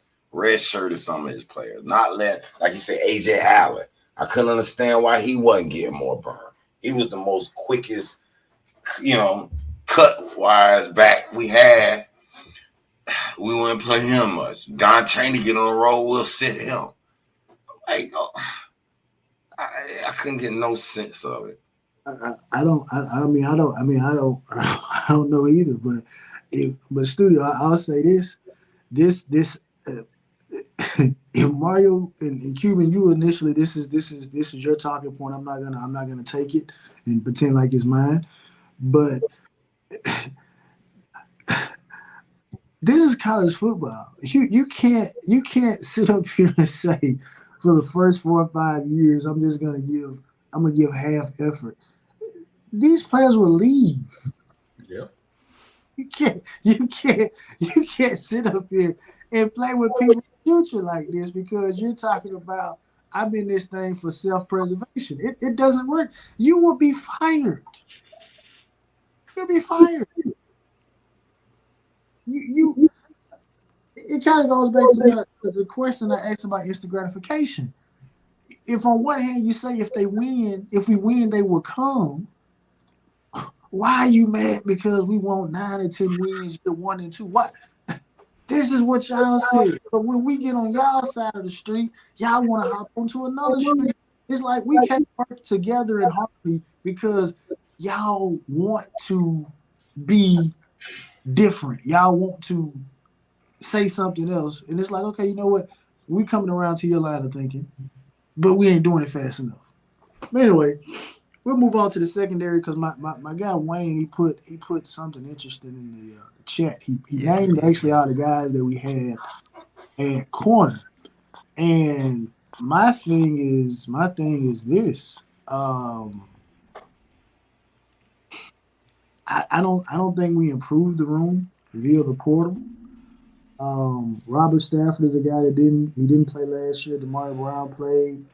Jadias Richard, which is the guy that was pegged to be the starter at you know Clemson, not Clemson, but Vandy. We didn't see him play until Florida State, and that was because we were dealing with some things. So he and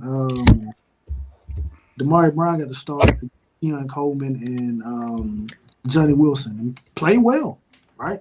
But we didn't see it. We didn't really see enough of those particular guys. So the receivers running wild in camp. I saw some guy, Coach Lou or something like that, was just talking about how Nycar was taking the top off, and JoJo. I don't know if y'all guys saw it. I tagged y'all in it when JoJo went up in the air with the one hand. Somebody may have been hating, but somebody said he didn't catch that. So I don't know. Maybe we'll see the video. Maybe he did catch it. But I'll say this. I asked this question. It's two questions. Do you guys think that the secondary will be better next year? Um, and well, that's the only question. Y'all guys think the secondary will be better next year? When we look at these names of the guys that we got right here in front of us, I'll start with you, South Coast. Okay, first, again, I refer back to the video footage from this past week or two, or before the break. The beautiful beam footage. You did y'all you didn't see all those that NFL caliber defensive back play? swatting down the passes. Oh, You didn't see that? Have you forgot? I saw pass interference. No, no, no, no, no, no, no. That's not the point. That's not the point. The So pass was not completed, so therefore, we have NFL caliber defensive back play going on. I ain't got But nothing. anyway, seriously, seriously. I mean, let's be honest with ourselves, fellas. I mean, the defensive back play has not really been. It's been kind of lacking, in my opinion. I mean, can we get a cornerback that's over 6'1"? The one thing I've noticed is the last. Ooh, somebody rolling dice, man. What's going Oh on? no, no, no. Anyway, gonna hit 12 the hard way, I hope. But anyway, you know, the last few years or so, it seems to me like the defensive backfield just seems confused. They don't understand the coverages. Guys are running. You'll have uh, a receiver will catch the ball, and the defensive backs. I mean, it's like what they don't know where to go in coverage. I don't know, dude. But again, I've said every just about every year, two things that I really look for is the offensive line play and the defensive back play, because I, you know, maybe I'm missing something, but I have yet to really see any good cornerback coverage. And again, it goes back to either, when you line, say, two or three guys on one side of the field, the opposing team, then they don't know. It's like somebody just blows the coverage. Now these young men that Mr. Wayne has put on the board, I hope, but until I see something, see a product on the field, I don't know. Yeah. And that was my next. That was my second question. Were you surprised when you heard that Robbie Washington was getting some snaps at defense? No, I mean you got to give the young guys a chance just to see. Let them go out there against the greatest catching receiver in 30 plus years at Green Tree, even though they were indoors. So, but what I'm getting at is let the young ones go against the. I mean, do you realize the receivers Miami has had since at least 1993? I mean, you're talking like Reggie Wayne, folks like. But what I'm getting at is, yeah, let them get out there, let them do it. Why not? Yeah. You didn't recruit him to sit on the bench, did you? Yeah. Cuban, do you think the secondary will be better next year? And are you surprised that Robbie Washington is getting the defensive back look? Because I know on our last roundtable, we kind of, towards the end of the show, we floated JoJo's name out there because I think Wayne and Birdstone and maybe someone else, indicated that, that's where JoJo started it. And a lot of people feel like he has higher upside, as a defensive back versus a wide receiver. But, not to belabor the point, what your thoughts? My name is Duke. Did not train during spring break, by the way. So when it comes to DBs, it doesn't. I, your DBs don't matter if your D line sucks. If your D line sucks, you can have Deion Sanders and Reeves as cornerbacks. But if your D line sucks, it doesn't matter. So if the D line is not putting pressure, right, you're going to leave the DBs on an island. It goes. Are we going to have a better secondary? This is going to sound weird, but I think we are, because Cam and Williams were aggressive and they were risk takers, right? And I think these dudes now are going to be a little bit scared of the coaches, and they're just going to play their position. So they're not going to gamble. They're not going to play extra. They're just going to play their spot, their position, and not do too much. And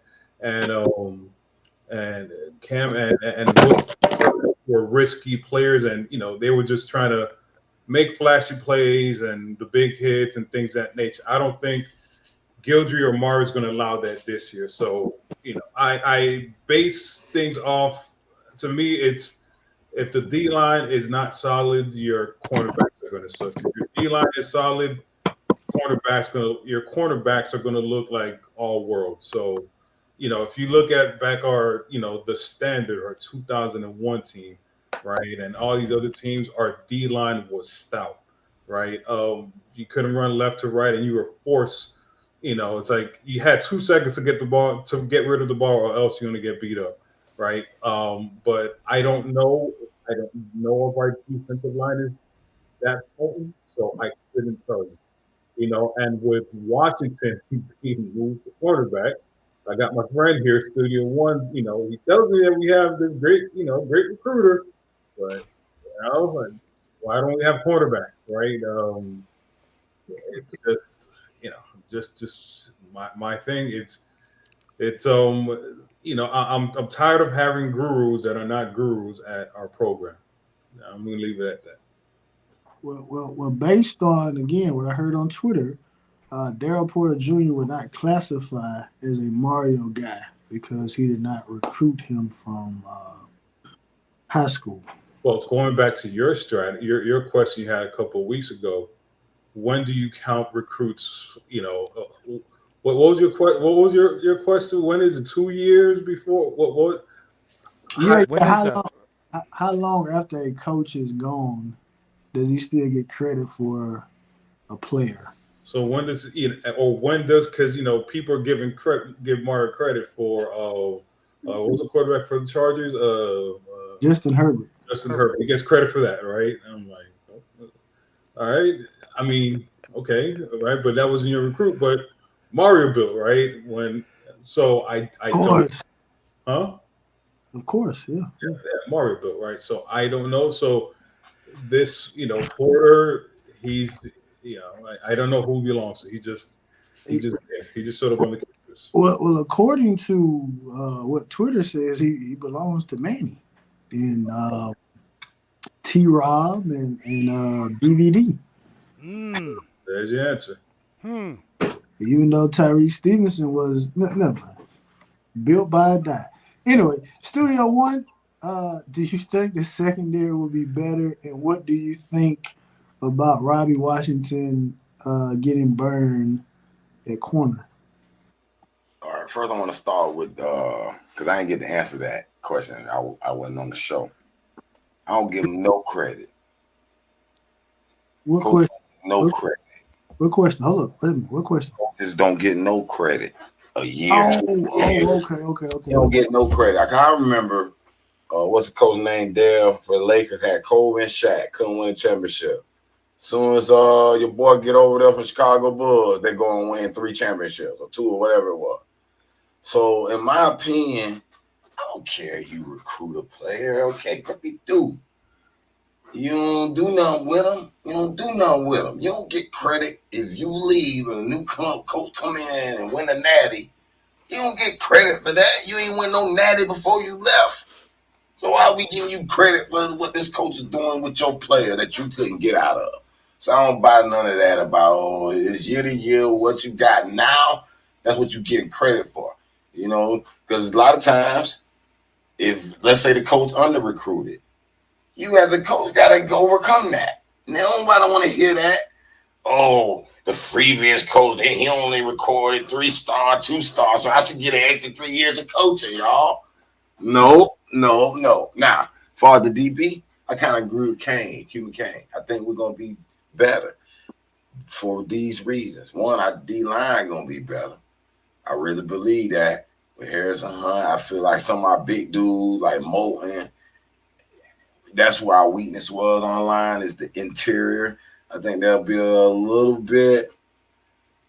And then your other boy, Bench 705, I'm looking at him. He reminded me of what's the old number 9 we used to have back in the not so many years ago when with that Mark Rick first year? Chad Thomas. Who? Chad Thomas. No, not Chad Thomas. The big 9, not number 9, the big interior dude we had. Norton. Who? Norton. No, he was in. I'm talking about a big nose tackle. That was a mean. He was on. Damn, what is his name? It's to my Nestor. My Nestor Severa. No. Louisiana buddy. That time nastier than Nelson. Buddy from Louisiana. Gerald Willis. Gerald Willis. Yes. Yes, that guy. So I think that's gonna be better. But what he was breaking down, Cam Williams. Look in that studio. Ain't no Gerald Willis on this line. Crazy. No, I ain't saying we got one, but I said that 705 dude, when I saw him talk, and I'm a good judge of talent. See, I'm a fighter. I can look in your eyes and tell me if you can fight. 90% of the time. I can look at your demeanor and say, oh, this dude don't want none. Or I can look at his demeanor and say, oh, okay, I better be cautious. This dude might hurt me. You know what I'm saying? He look like one of them dudes that's nasty. I mean, I just can see it. That's just my talent evaluation. Secondly, I like Jadarius Richards. He's a long, lengthy guy. I think he got the ability to be a lockdown. Porter, I don't have no problem with him sitting on the island by himself. I'm not worried that he's going to get torched to death. And then the dude Powell from Washington. He just came from playing playoff ball. You don't think he's fundamentally sound? At least a lot better than what Miami's been developing lately. So I know if he added to the mix, that's going to bring an immediate know what we doing in our backfield. You know what I'm saying? And then I like Jaden Harris. I like everything about Marquis. I know he say he's skinny.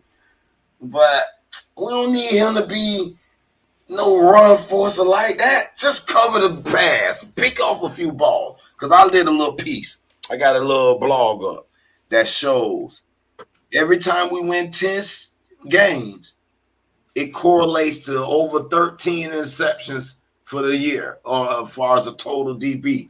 Anytime we win 11 games, it's 15 or more interceptions for the whole team. Anytime we win in 6, 7, worst season, we got single-digit interceptions. Go look at the correlation. The championship teams get takeaways through the air. So until we get about 15 picks for our defense, we ain't winning 10 games. It's just a direct correlation that it's real. I like that. I like that. So for the final topic, which I think is gonna be interesting. Still, you was finished, or you had something else you want to say? I mean to cut you off. Oh, okay. Well, final topic: spring game. Not open to the general public. I think I have to preface that by saying general public. I think it was Mr. Overdose. I think he put in the chat a little bit earlier that they're trying to hide that we're just a 9-3 team.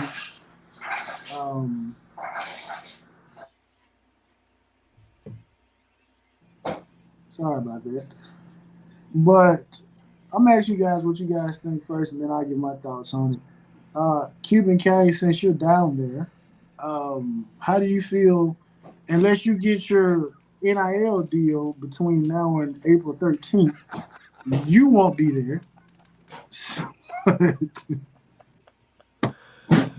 But why do you feel? Why do you feel that? There's ways to see the game. If you want to really see the game, hit me up. I'll tell you go to the parking lot, the parking garage. Just stay up top. You know, that's how you got to do. Or you can go to just the baseball stadium and just peek over. It's that simple. Nothing difficult. I'm not telling you how to break rules, but that's how you break the rules. No, okay. But I'm saying what I'm just saying. But what's behind this strategy? Well, I don't understand because for the longest time, right?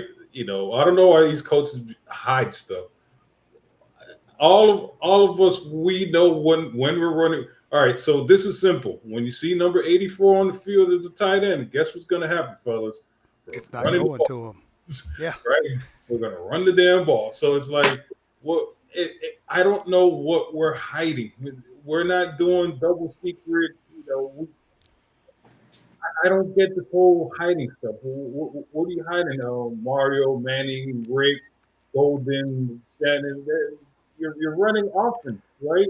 You play vanilla. Oh, we ran a vanilla scheme. We ran a vanilla scheme against North Carolina State. Like we ran a vanilla scheme against Clemson, against throwing screen passes. What are we going to do in the season? I know why, Shannon. In the spring, we're going to throw deep. Right? We're trying to confuse everybody because we're going to do the South Coast Kane offense during the season. That's run a whole bunch of screens. We don't want to let people see how we run screens. Right? We know that it is screen straight down the middle. So we trying to hide the nation on if we run the screen on the left side or we run it on the right side. So that's the whole program. We want to make sure, we had coaches say we going deep. That was a facade. We wanted to trick y'all. You know what I'm saying? That was a trick. We going deep, but it was all about throwing them sideways screen passes. So we want to protect our offense so nobody could see us throw the screens because I think this year Cam might throw a screen with his left hand, not his right hand. So we have to protect that secret. Studio One. Why do you think the spring game is gonna be for? It's not for the general public this year.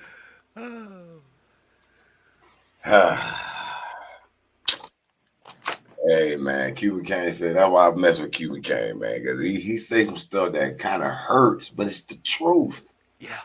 He's calling out all of the bush crap, bro. Yep. And it's almost like I be wanting to cuss Cuban Kane out. I dare you say that about my Kane, but it's true. It's all true.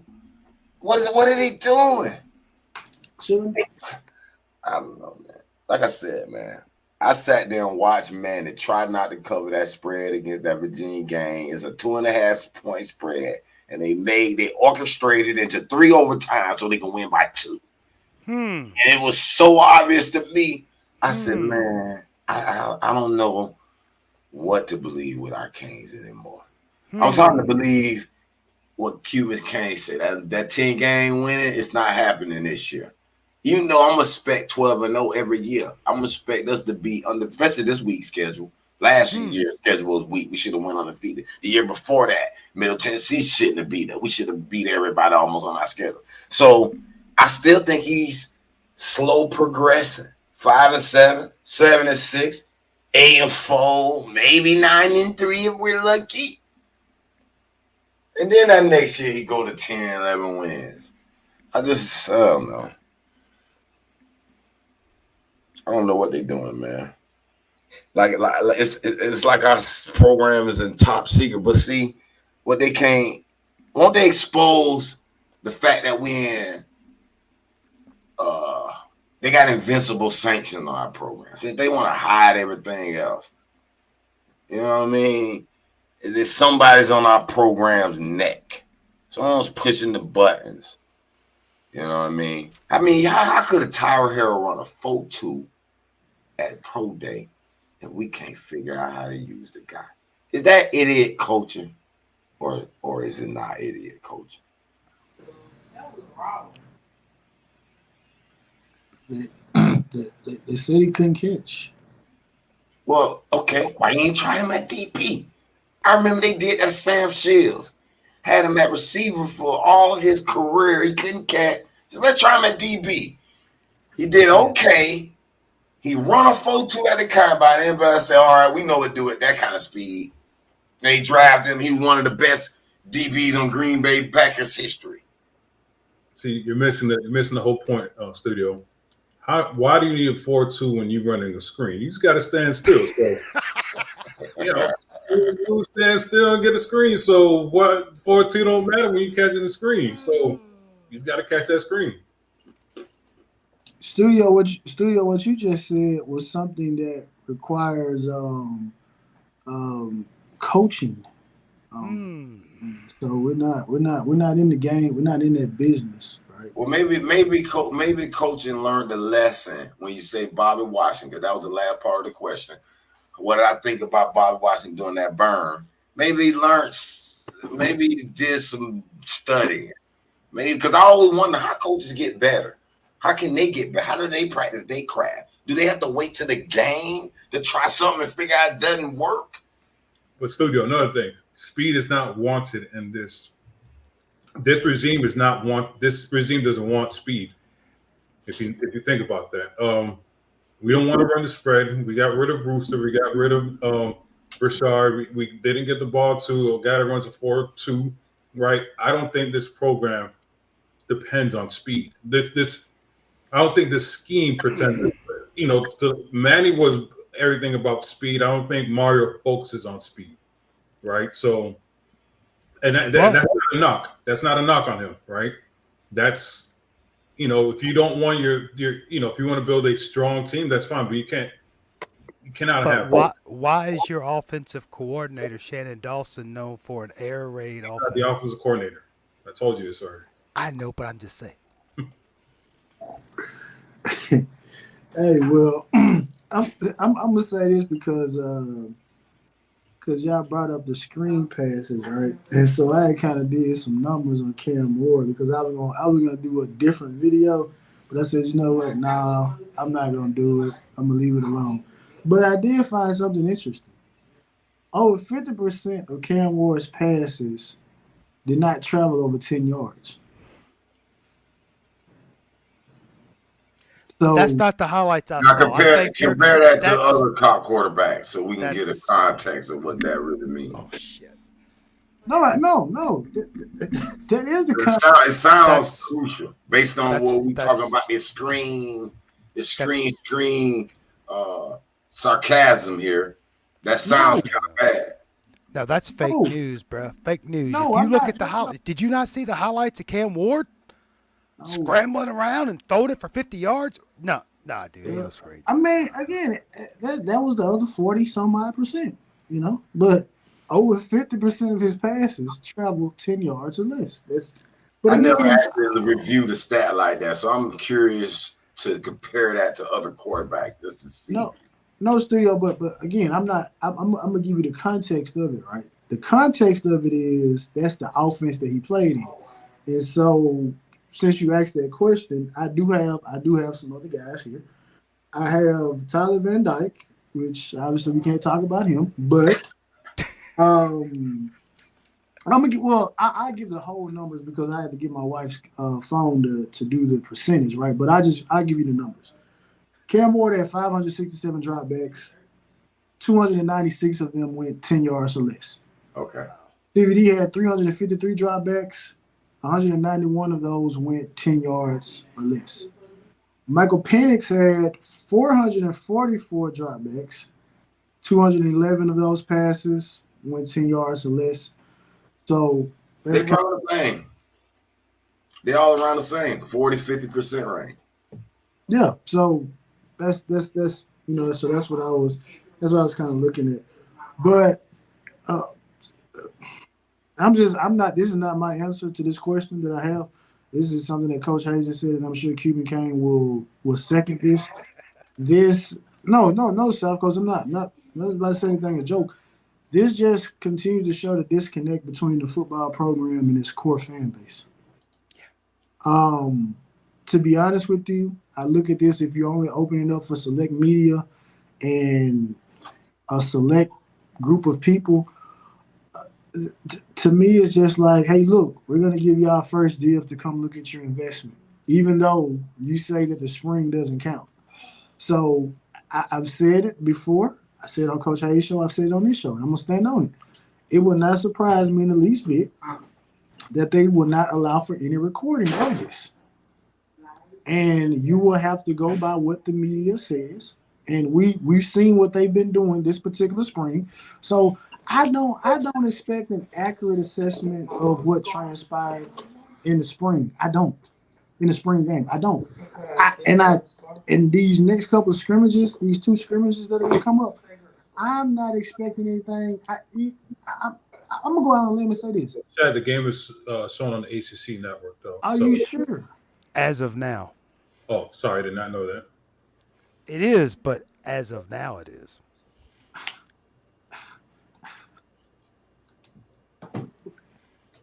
So, Hey, so hey, well,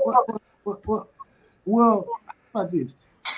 Does everyone still have the ACC network? Because I know during the season it was a problem that people weren't able to watch the ACC network because we don't have Bally Sports anymore. So if you don't have the ACC network, you will not be able to watch this. Hit your boy Uh, up. I'll tell you how to get the games for free. well, that being said, well, I'll say this. Um, it's just a disconnect. It should you knew this game was coming up. Provision should have been made to have this game somewhere else so that more people could come out and watch it. It's a part of our invisible sanctions. We can't cover any spreads. They're not allowed to make any money off the hurricane. Our fans can't get any spring breaks watching 18. We're not going to get much. Dog, I watch ESPN. I remember I'm trying to watch, like, the ticker for our score. They might flash our score once. They'll show everybody else score 3, 4, 5 times and will not show us, bro. Dog, I know they think it's a conspiracy. Oh, the studio, you in the conspiracy. Dog, studio, ESPN specifically be sticking it to us, bro. Anytime they'll show, if we win and look good, they'll show us a little bit.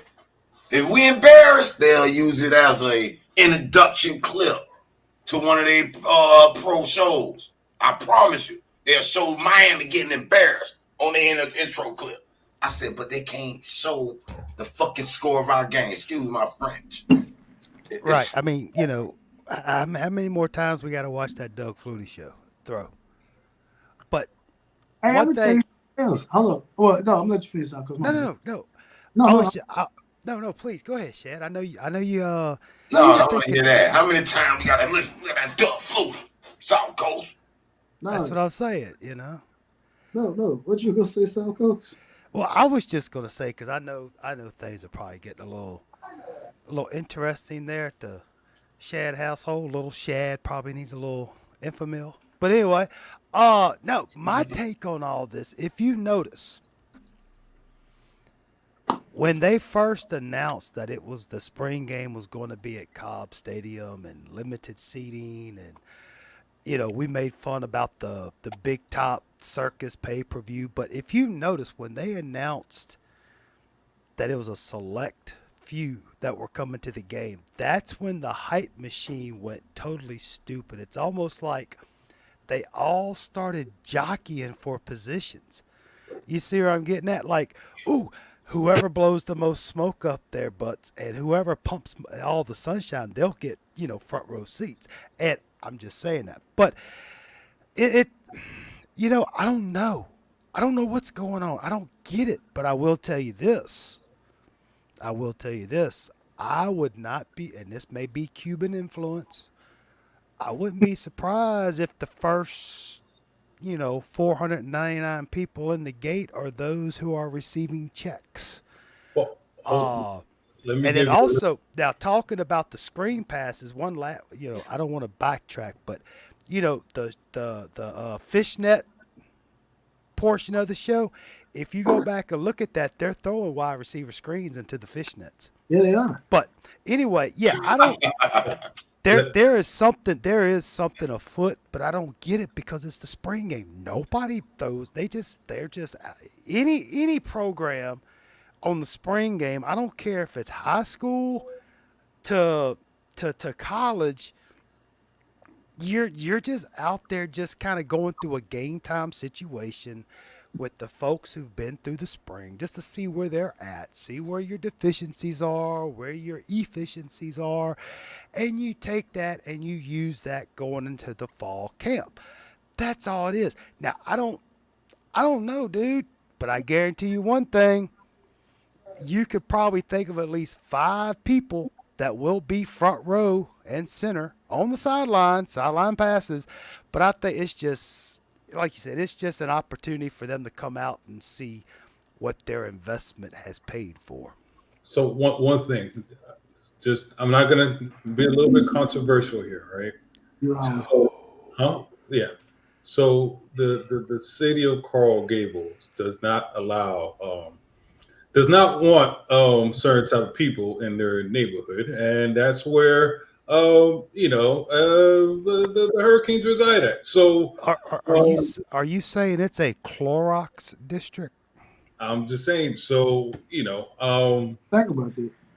not every you know. I don't think they want a lot of people there. People, use the word people. So if you just Okay, hold on. Okay, Cuban, stop. I'm gonna say it. And I don't give a rat's ass what happens. Now, if anything happens to Shad, y'all come at me because this is me talking. So basically, the whiter than white district, commonly known as the Clorox district, are afraid that it might get a little dark around there because, there are some dark skinned folks that follow Miami football. You yeah, know? Now, reside in I Coral will I will say this. I will say this. You know what? I'm not going to say it, but I'm going to say this. Yeah, don't say it. Shame on them, bruh. Shame on them because I'm going to tell you one thing right now. Right now. The money that is spent by people like us on that university and that the money we spend for that university, all they see is green.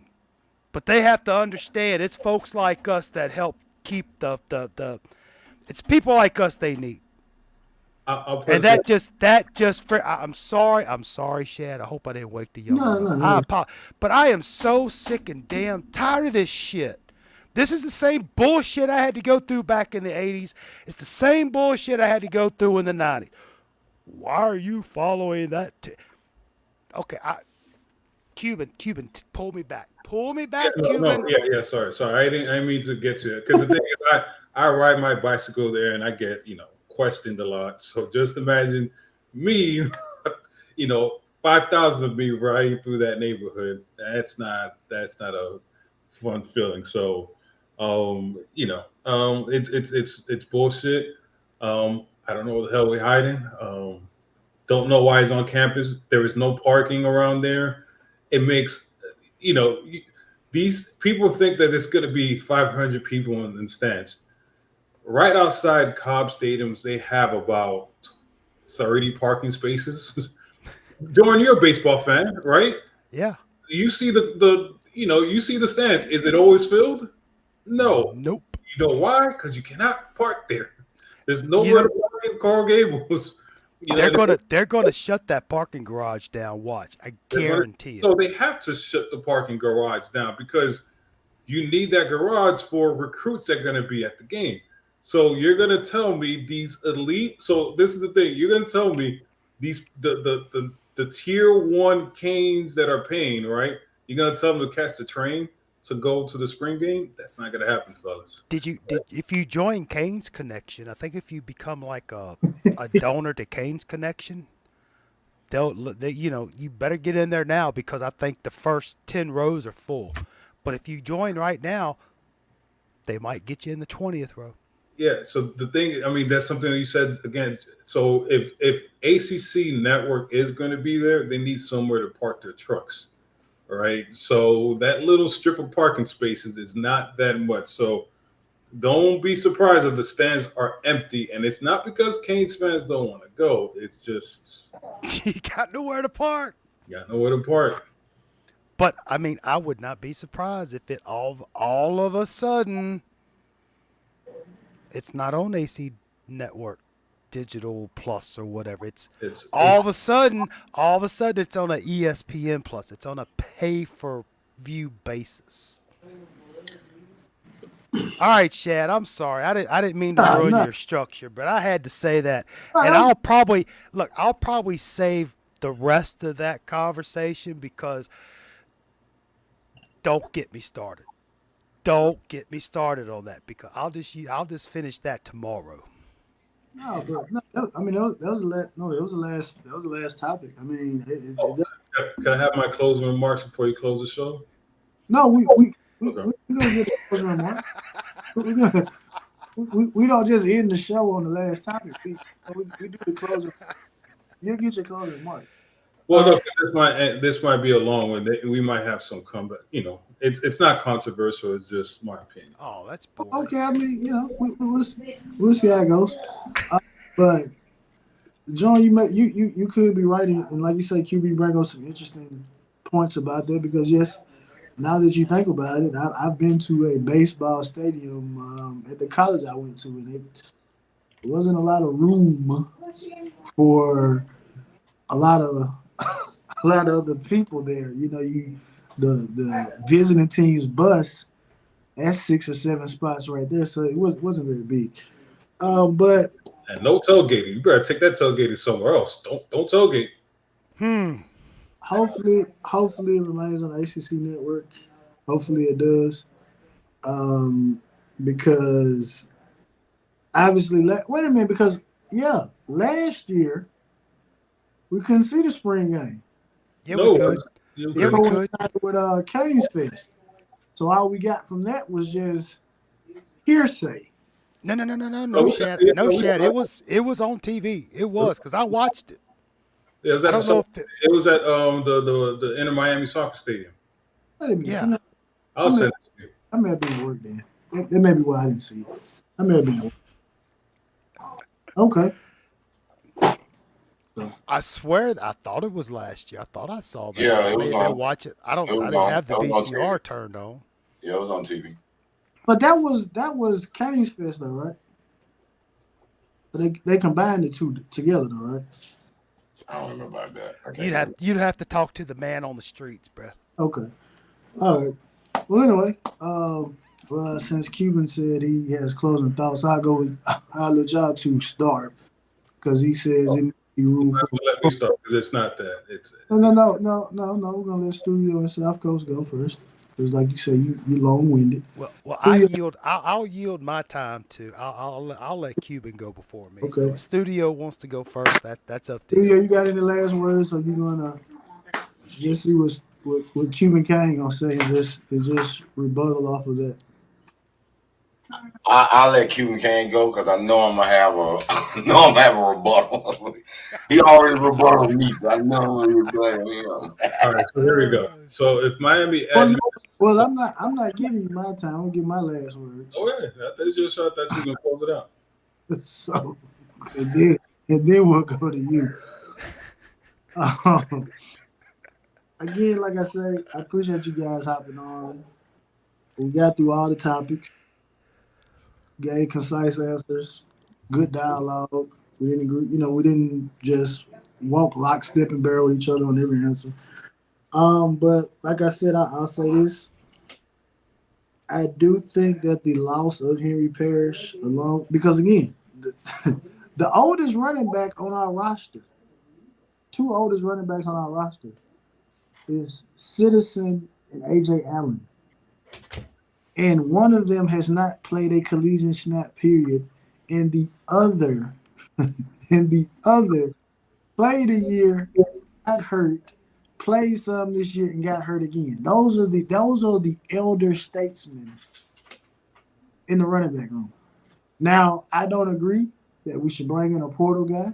We need to roll with the other guys, but hey, we gotta put some pre-wrapping tape on these guys. make sure they hold up. But anyway, Cuban, Okay, the my floor is God. yours for your controversial take.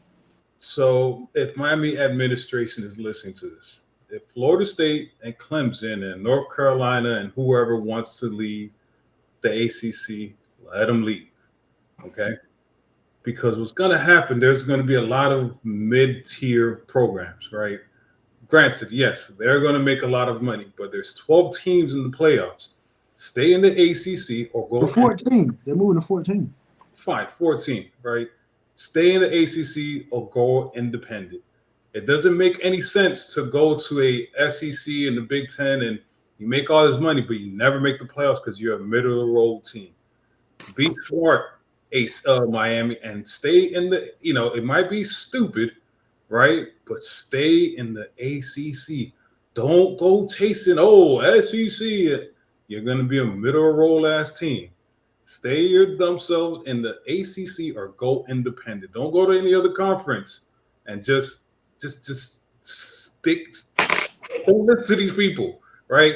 I'm telling you right now, if we go to the SEC or the Big 12, we just got our ass dragged by one of the worst team in the Big 10, whatever the conference is, in Rutgers. Now imagine playing Rutgers better, right? It's going to look worse. So do not do that. Do not go chasing the money. I know the big thing and the Canes creator. Hey, go to the SEC. It's not going to look pretty. We're not. Our facilities are not prepared for that. We don't have. I don't know what happened to that $100 million facility that we were expected to have. Right? We don't have a $100 million facility.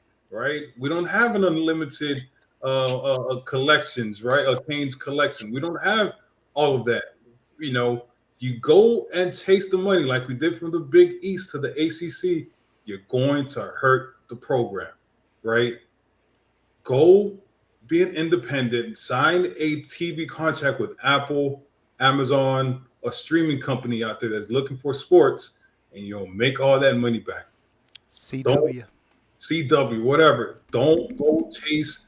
Don't be Florida State. Don't be Clemson and North Carolina or NC State. They're going to be an average program for a long time. It takes a while for you to get accustomed to a new look. In Nebraska, right? Nebraska left the big whatever, and then they went to this. That's not you don't recruit that same type of player. It's going to take you a long, very long time for you to adjust. Look at us. It took us in Virginia Tech an extremely long time to adjust. No. Virginia Tech adjusted. Virginia Tech adjusted. Not the way that they were, Virginia Tech got some ACC championships. Virginia Tech more than adjusted. They put their feet on the coffee table. Yeah, they did a lot better than the ACC. They didn't go to the national championship. They were in the national championship or in the Big East, right? They had I'm talking about who Michael Vick. They was in the Big East with Michael Vick. Yeah, they were in the Big East with Michael Vick. Yeah, okay. Yeah, and they were. What I'm saying, they came to the ACC and still were a dominant program. I don't know about that. They did a lot better than Miami. I agree. They did better, but they're not dominant. With the recent ascension of Clemson, Virginia Tech probably from a win-loss perspective, since they got there, they probably are the second most dominant ACC program. Carolina. I'm not putting them over. Carolina don't have ACC. I'll take North Carolina over VTech. Yeah, we'll find it. Yeah, I'll take North Carolina over VTech. And you understand, when Virginia... No, I'm not. I'm talking about in totality. I'm not just talking about when they first got here. Yeah, I understand. But when VTech was in the Big East, they went to the national championship. There were one game from going to the national championship. There was another game from missing the national championship. They weren't nowhere near going to the national championship. Oh, no. Yeah. If you're talking about from that particular perspective, yeah, I agree. Miami was close to going national. It's like and especially in today's college football, there's so many games, there's so many injuries. There's no need to have a tougher schedule when you have a 14 team playoff. It doesn't make any sense. So it's like, get there the easiest way you can, because when you get to the playoffs, you got to play real teams. But the whole point is getting to the playoffs. So you got to have an easy. If you have a 12-0 easy ass schedule, you're getting into the 14-team playoffs. No matter what, because you got the name brand for Miami, Virginia Tech, Florida State, whatever, you're going to get in. But if you have a 7-7 record and have a lot of money, what does it matter? You know what, Cuban, the way that you put that,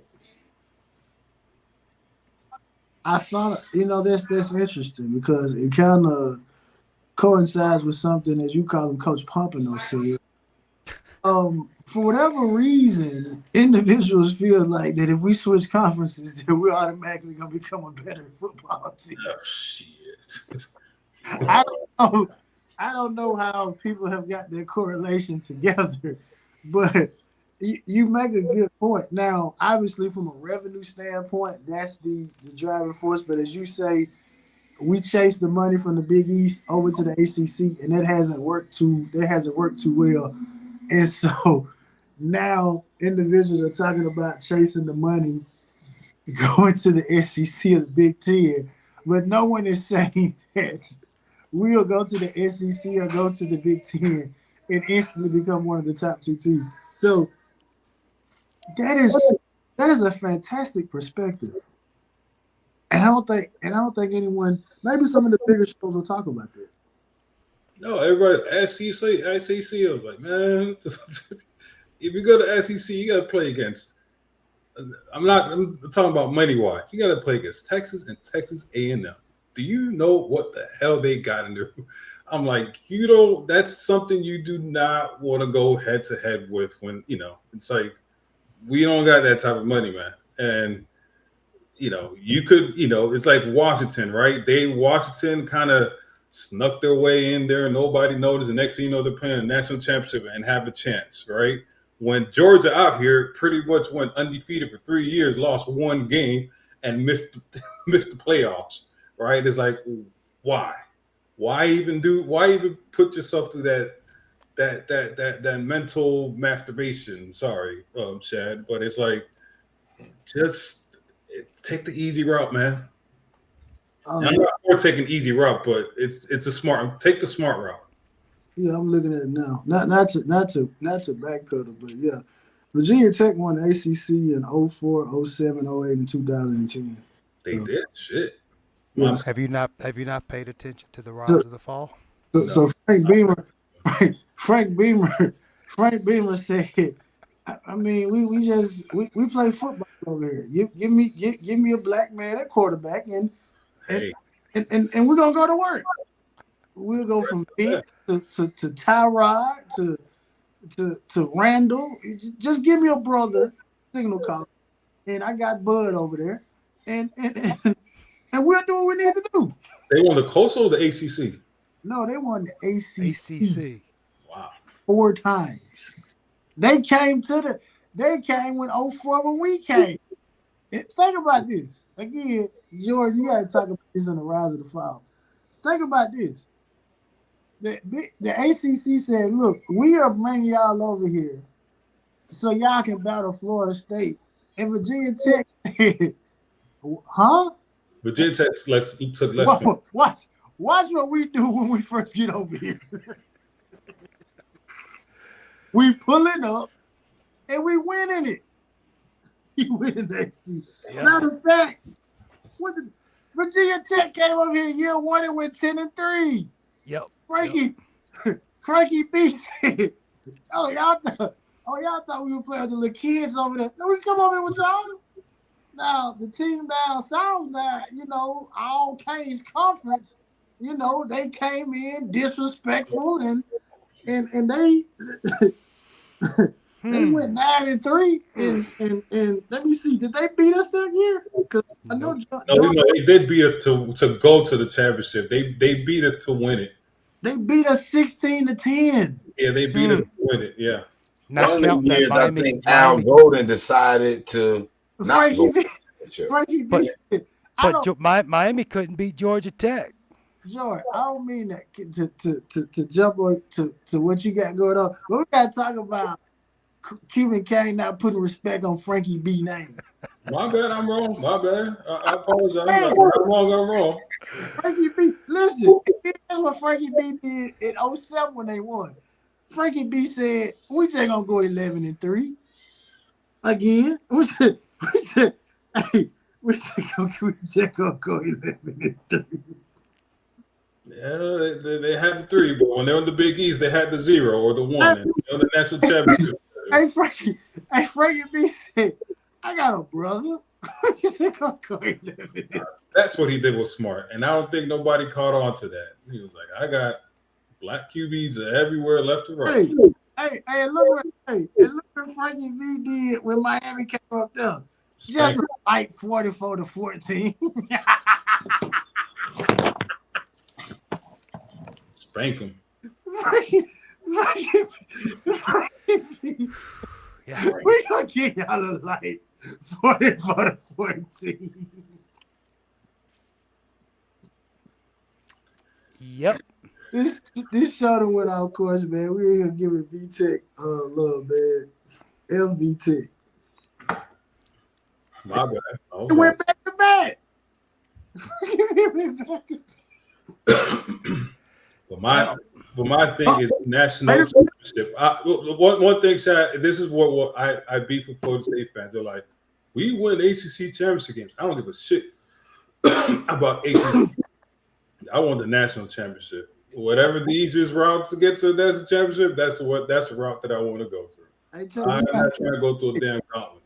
Hey, Frankie B said, "Hey, that sound good." Over here. You ain't winning a net until you win your conference. Yeah, no, yes, you can. Bama did it. Yeah, one out of every 30 years that's gonna happen. Well, it could happen a lot of times now. You don't need to win a conference. Oh, I'm wait a talking minute. about now. I'm talking about today. Yeah, with the 14-team playoff. You're right. You're right about that. We brought this up on Jordan's show. They didn't have a championship game in 04. Oh, okay. 05, I think, was the first year. You said 05? I think it was 05. Okay. Yeah, all these years we were supposed to win it, but we lost one stupid ass game to a Virginia Tech or Georgia Tech, something like that. Frankie B, 11 second year lost the man. We gotta put respect on Frankie B name, man. Why we didn't try to go get Frankie B from Virginia Tech, man? Why He forgot how trash he was at the end. We ain't talking about the end. We talking about when Frankie said it's a new thing. I need to come. He had this guy named Michael Vick. What are you talking about? He had one, and then he said, "You know what? I'll go get your brother, and we'll still win." Yeah, That's what in the family. Frankie B. That's what he wanted to do. That's a stat. Yeah. But he played in the ACC Coastal. Hey, when Frankie B had to go across the street, Frankie B put in work. When he had to go across the street, Frankie B said, "Miami, y'all don't want to get to the corner. Not only we going to the corner, we go across the street. We go. Hey, we just gonna slap. We just gonna slap around. That doggone Frankie B. And then the thing about it, Frankie B said, "Give me an SEC team too. You know, we ain't ducking nothing over here. Miami wasn't trying to play no SEC teams to start the season off. Frankie B said, I need all that." Yeah, but he had a program. That's one coach.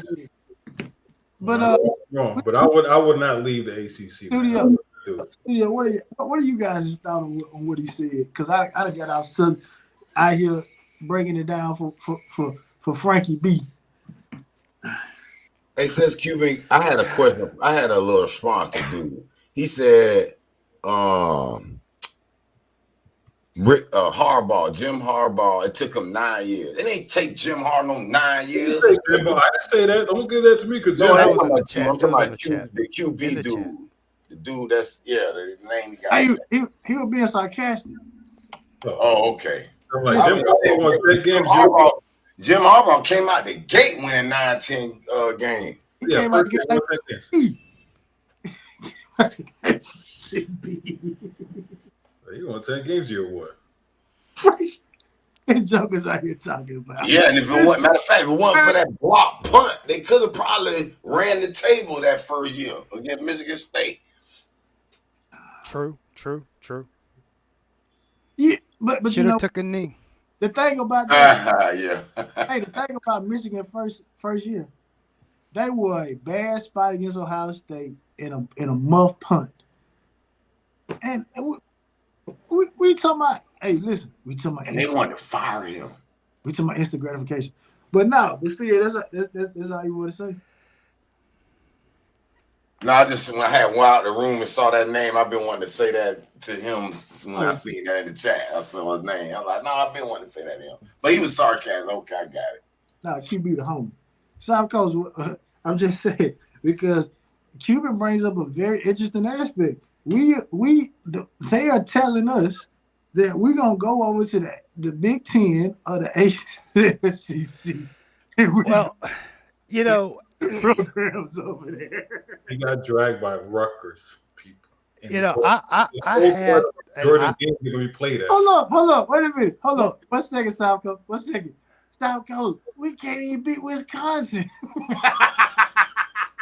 We'll find out tomorrow night, tomorrow No, afternoon. we can't beat But Rutgers. That's a big but problem. We Wisconsin, lost. I give them credit because they'll be 10-0, 11-1 every year. They have a big line. They have a power running game. I don't have no shame in losing to Wisconsin. But when you lose to We're on a 3-game bowl losing streak to Wisconsin in the New York Bowl and the Orange Bowl and that bowl in the Chance Bowl. We lost them 3 times in a row.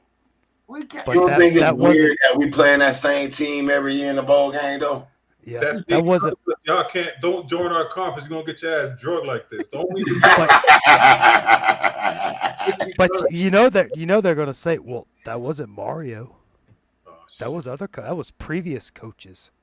You're right, but Well, Mark no, was here when we went to the Rutgers. ACC I know. and got to watch up close and personal. Frankie B put in work. You got to give Beamer credit. Hey, You know, oh, but no, really, I it's funny Cuban said that about the Miami State and wherever. You know, I admit, and I've had a I have I've had a change of mind. You know, there was a while back I was talking about. Of course, most of it was based on personal bias because if Miami joined the SEC, then I'd be able to see them a lot more. So I was kind of I was looking for personal instant gratification. Okay, pause. But anyway, and I thought about it. Matter of fact, it was probably either yesterday or earlier today, and I'm like, it's crazy. I was thinking, what Cuba said is exactly what I was thinking. I'm like, you stay in this ACC or go back to the Big East or just stay where you're at. Okay. And you just pull off your 9-10 wins, you're in the playoffs, and you never know. And if you go into like right now, if Miami goes into the Big 30 or the SEC in 2024, nah, it's gonna hurt, and it's gonna hurt for a while. But right now, I really believe let's face it, guys, Miami is just a small private institution. Okay, it's not one of these big state-funded schools. Okay, very small private university, and I think a lot of people have lost fact of that. And also you have to understand a lot of these recruits don't even meet the academic standards to even get admitted into the university. You know what I'm saying? And I'm not saying that the recruits are stupid. I'm not saying that. But what I'm saying is when it comes to the admission standards between Miami and say a Florida State or Florida, it's night and day. Okay, that's one thing. But as far as the running back room, I just want to see what Citizen can do. I'm not his cheerleader. I just want to see what the young man can do. That's all. And then y'all do yourself a favor. Y'all go check out Bottom of the Map, Ike in Israel. Ike, they had a video come out a couple of days ago, and Ike just went off. He basically echoed everything that we are talking about. Two good guys, Ike and Israel, Bottom of the Map. Also, my last thing is this hype machine, this noise, this trying to get more zeros on the checks. I have never seen the off-season hype machine, the spring season hype machine, as totally crazy and absurd as it is now. You got Cam Ward throwing 2 or 3 passes. He's a Heisman candidate. Restrepo makes a great catch. He makes a great catch that receivers are making every day now in the NCAA. And this little shit says it's the best thing he's seen in 30 plus years because he's been going there since he was like 8 years old. To what Cuban says, how dare you disrespect all those guys from 90 to 93 to now? How do you disrespect? How can you say that? No disrespect to Restrepo. Excellent catch. But if the ball would have been thrown a little better, he may not have made that catch.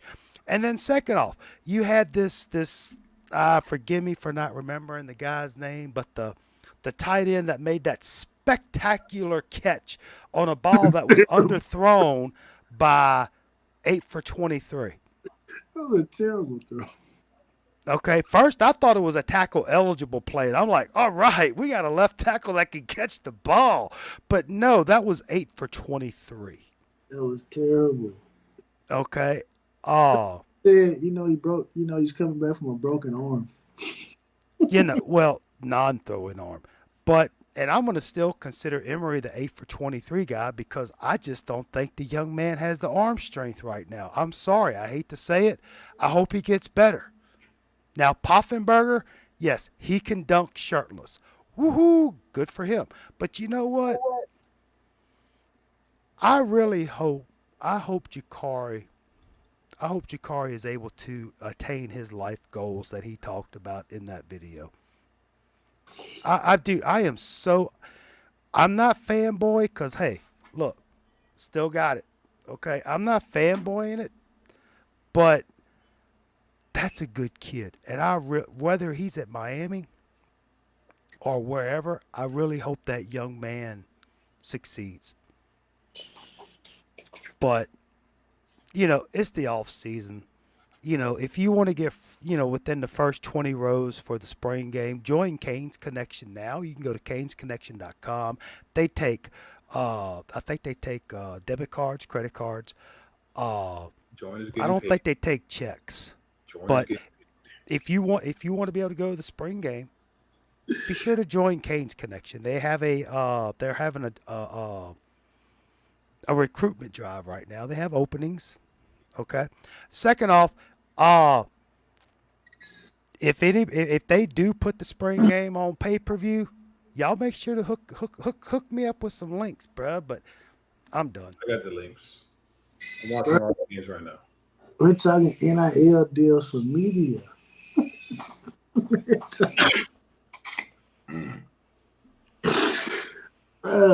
talking, bro. I'm finished. Wait a minute. Wayne. Wait a minute. Wayne, I promise to God. I literally typed in Tyler Van Dyke on Twitter in the search, and I said, "What is this video? Why is Josh Pate posting it?" Tyler Van Dyke throws the pass, and Josh Pate catches it. I tagged Cuban, QB, the South Coast, in a tweet, and I said, if we just take out Tyler Van Dyke in the video, we can copy and paste this again. It said leadership. They said Tyler was a leader.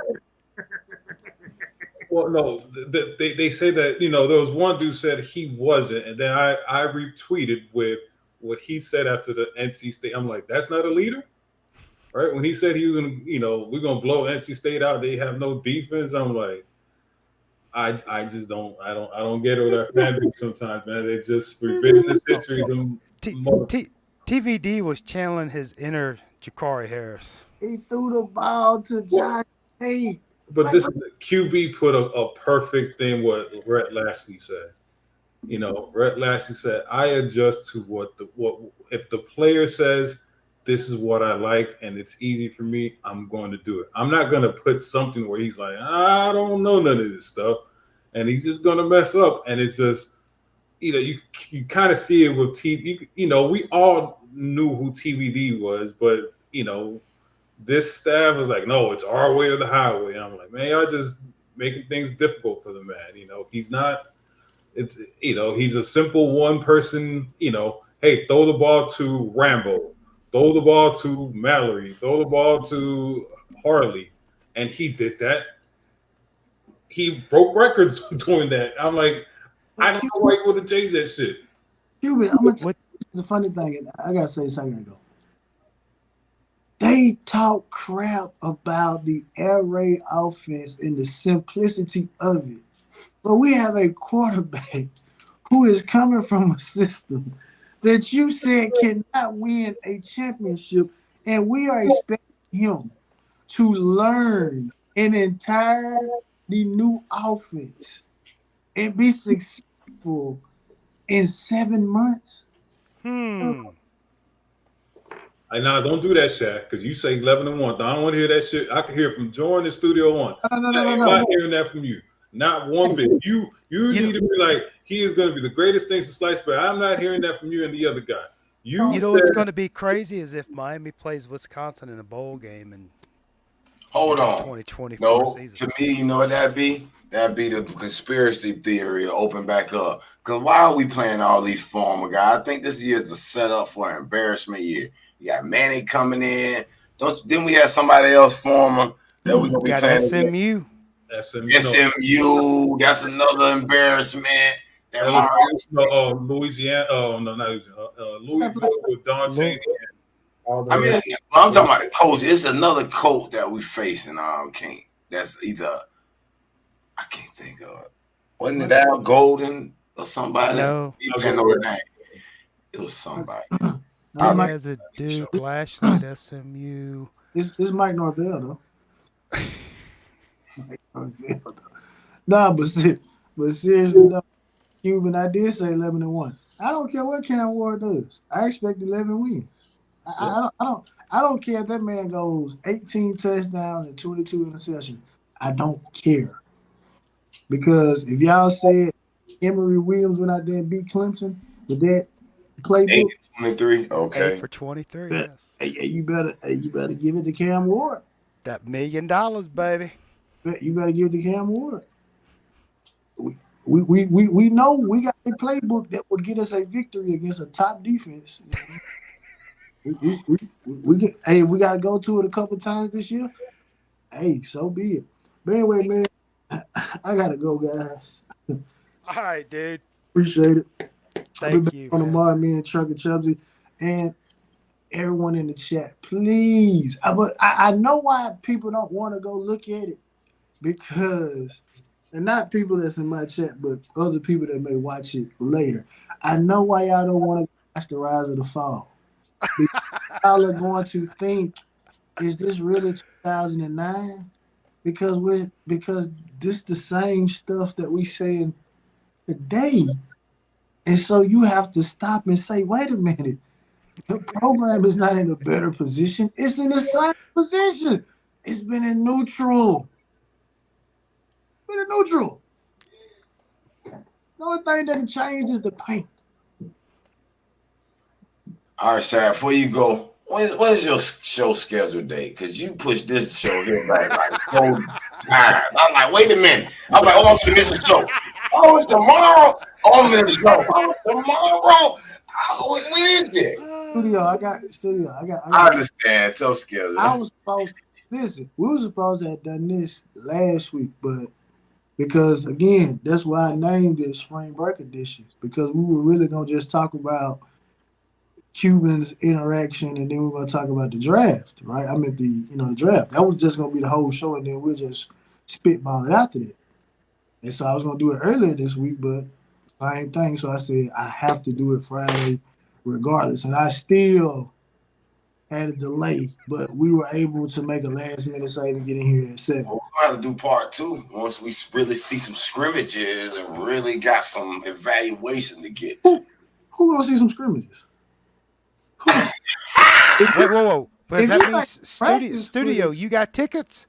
What you trying to say, studio? Are you in there? We ain't going to see nails scrimmage. I know. We are going to see the scrimmage. It's going to be the Canes all ask. Oh, I was going to say the other word. All ask this, right? They're going to put. They're going to put people stretching out. This is what we're going to see. We're going to see the stretching out. Throwing to the nets and Yeah, the drill or after they The score a sh- touchdown, after they score, no, we ain't trying to see everything else. D We Money gonna hook us up, bruh. we are not. We listen. Anybody see no scrimmage? We not gonna hit up. We not even gonna get the statistics from no scrimmage. Not doing that. We just gonna hear the offense did good, the defense did good, or they battled back, got down early. How did Cam Ward? Oh, he did well. Jakari threw the ball well. Emery, he's battling. We not getting no statistics. Ain't nowhere in the what studio. You know what? Let's go back to the Kane point. Even my homeboy said we the Duke of the South. He's a Seminole fan. He's always called, man, y'all the Duke of the South. Y'all the Duke of the South. Y'all ain't nothing but a private school. Y'all don't care about your man. It's starting to feel that way for real. But I think we need to do that, what he suggested. Let's be the villain now. Let's be the independent team again, like Notre Dame. Let's bring back the convicts and Catholics again. And let's just bring back that, because I think that marketing, that'll work. And just be like, we don't care. We'll line up against anybody. We can schedule, pick and choose our schedule. And the hate that is going to. Oh, Miami's undefeated, but They they have already a hate us. schedule. The hate that's going to be. Yeah, but we're in the playoffs. Who gives a shit? We're independent. We're undefeated. We played Air Force and Sister of the Blind, but we're in the playoffs, and everybody's going to hate, and that's going to just drop a lot of interest. But again, we don't have that type of administration, so But the thing is, I don't think our administrative team, they don't like work during spring break. If they were to see them train during spring break, that would be a whole different story. So, they need to go ahead and start training during spring break. Chef, Hey, that's right. did any of y'all train during spring break? Because y'all don't put that work in. Hold on, I just did a video because I'm an assistant track coach for my Jack Powell team now. And I just did a video. There's no spring break for track athletes. And that's funny you say that. Yeah. But anyway, guys, I got to go. I appreciate the company. We got to do this again next week. Hopefully well, you know what? Have a more precise day and time? Yeah, I'm going to pick a date. I'm going to stick to it. Okay. Yeah. It's good. It's good. Yeah. But all right, fellas. All right. Adios, amigos. Yeah.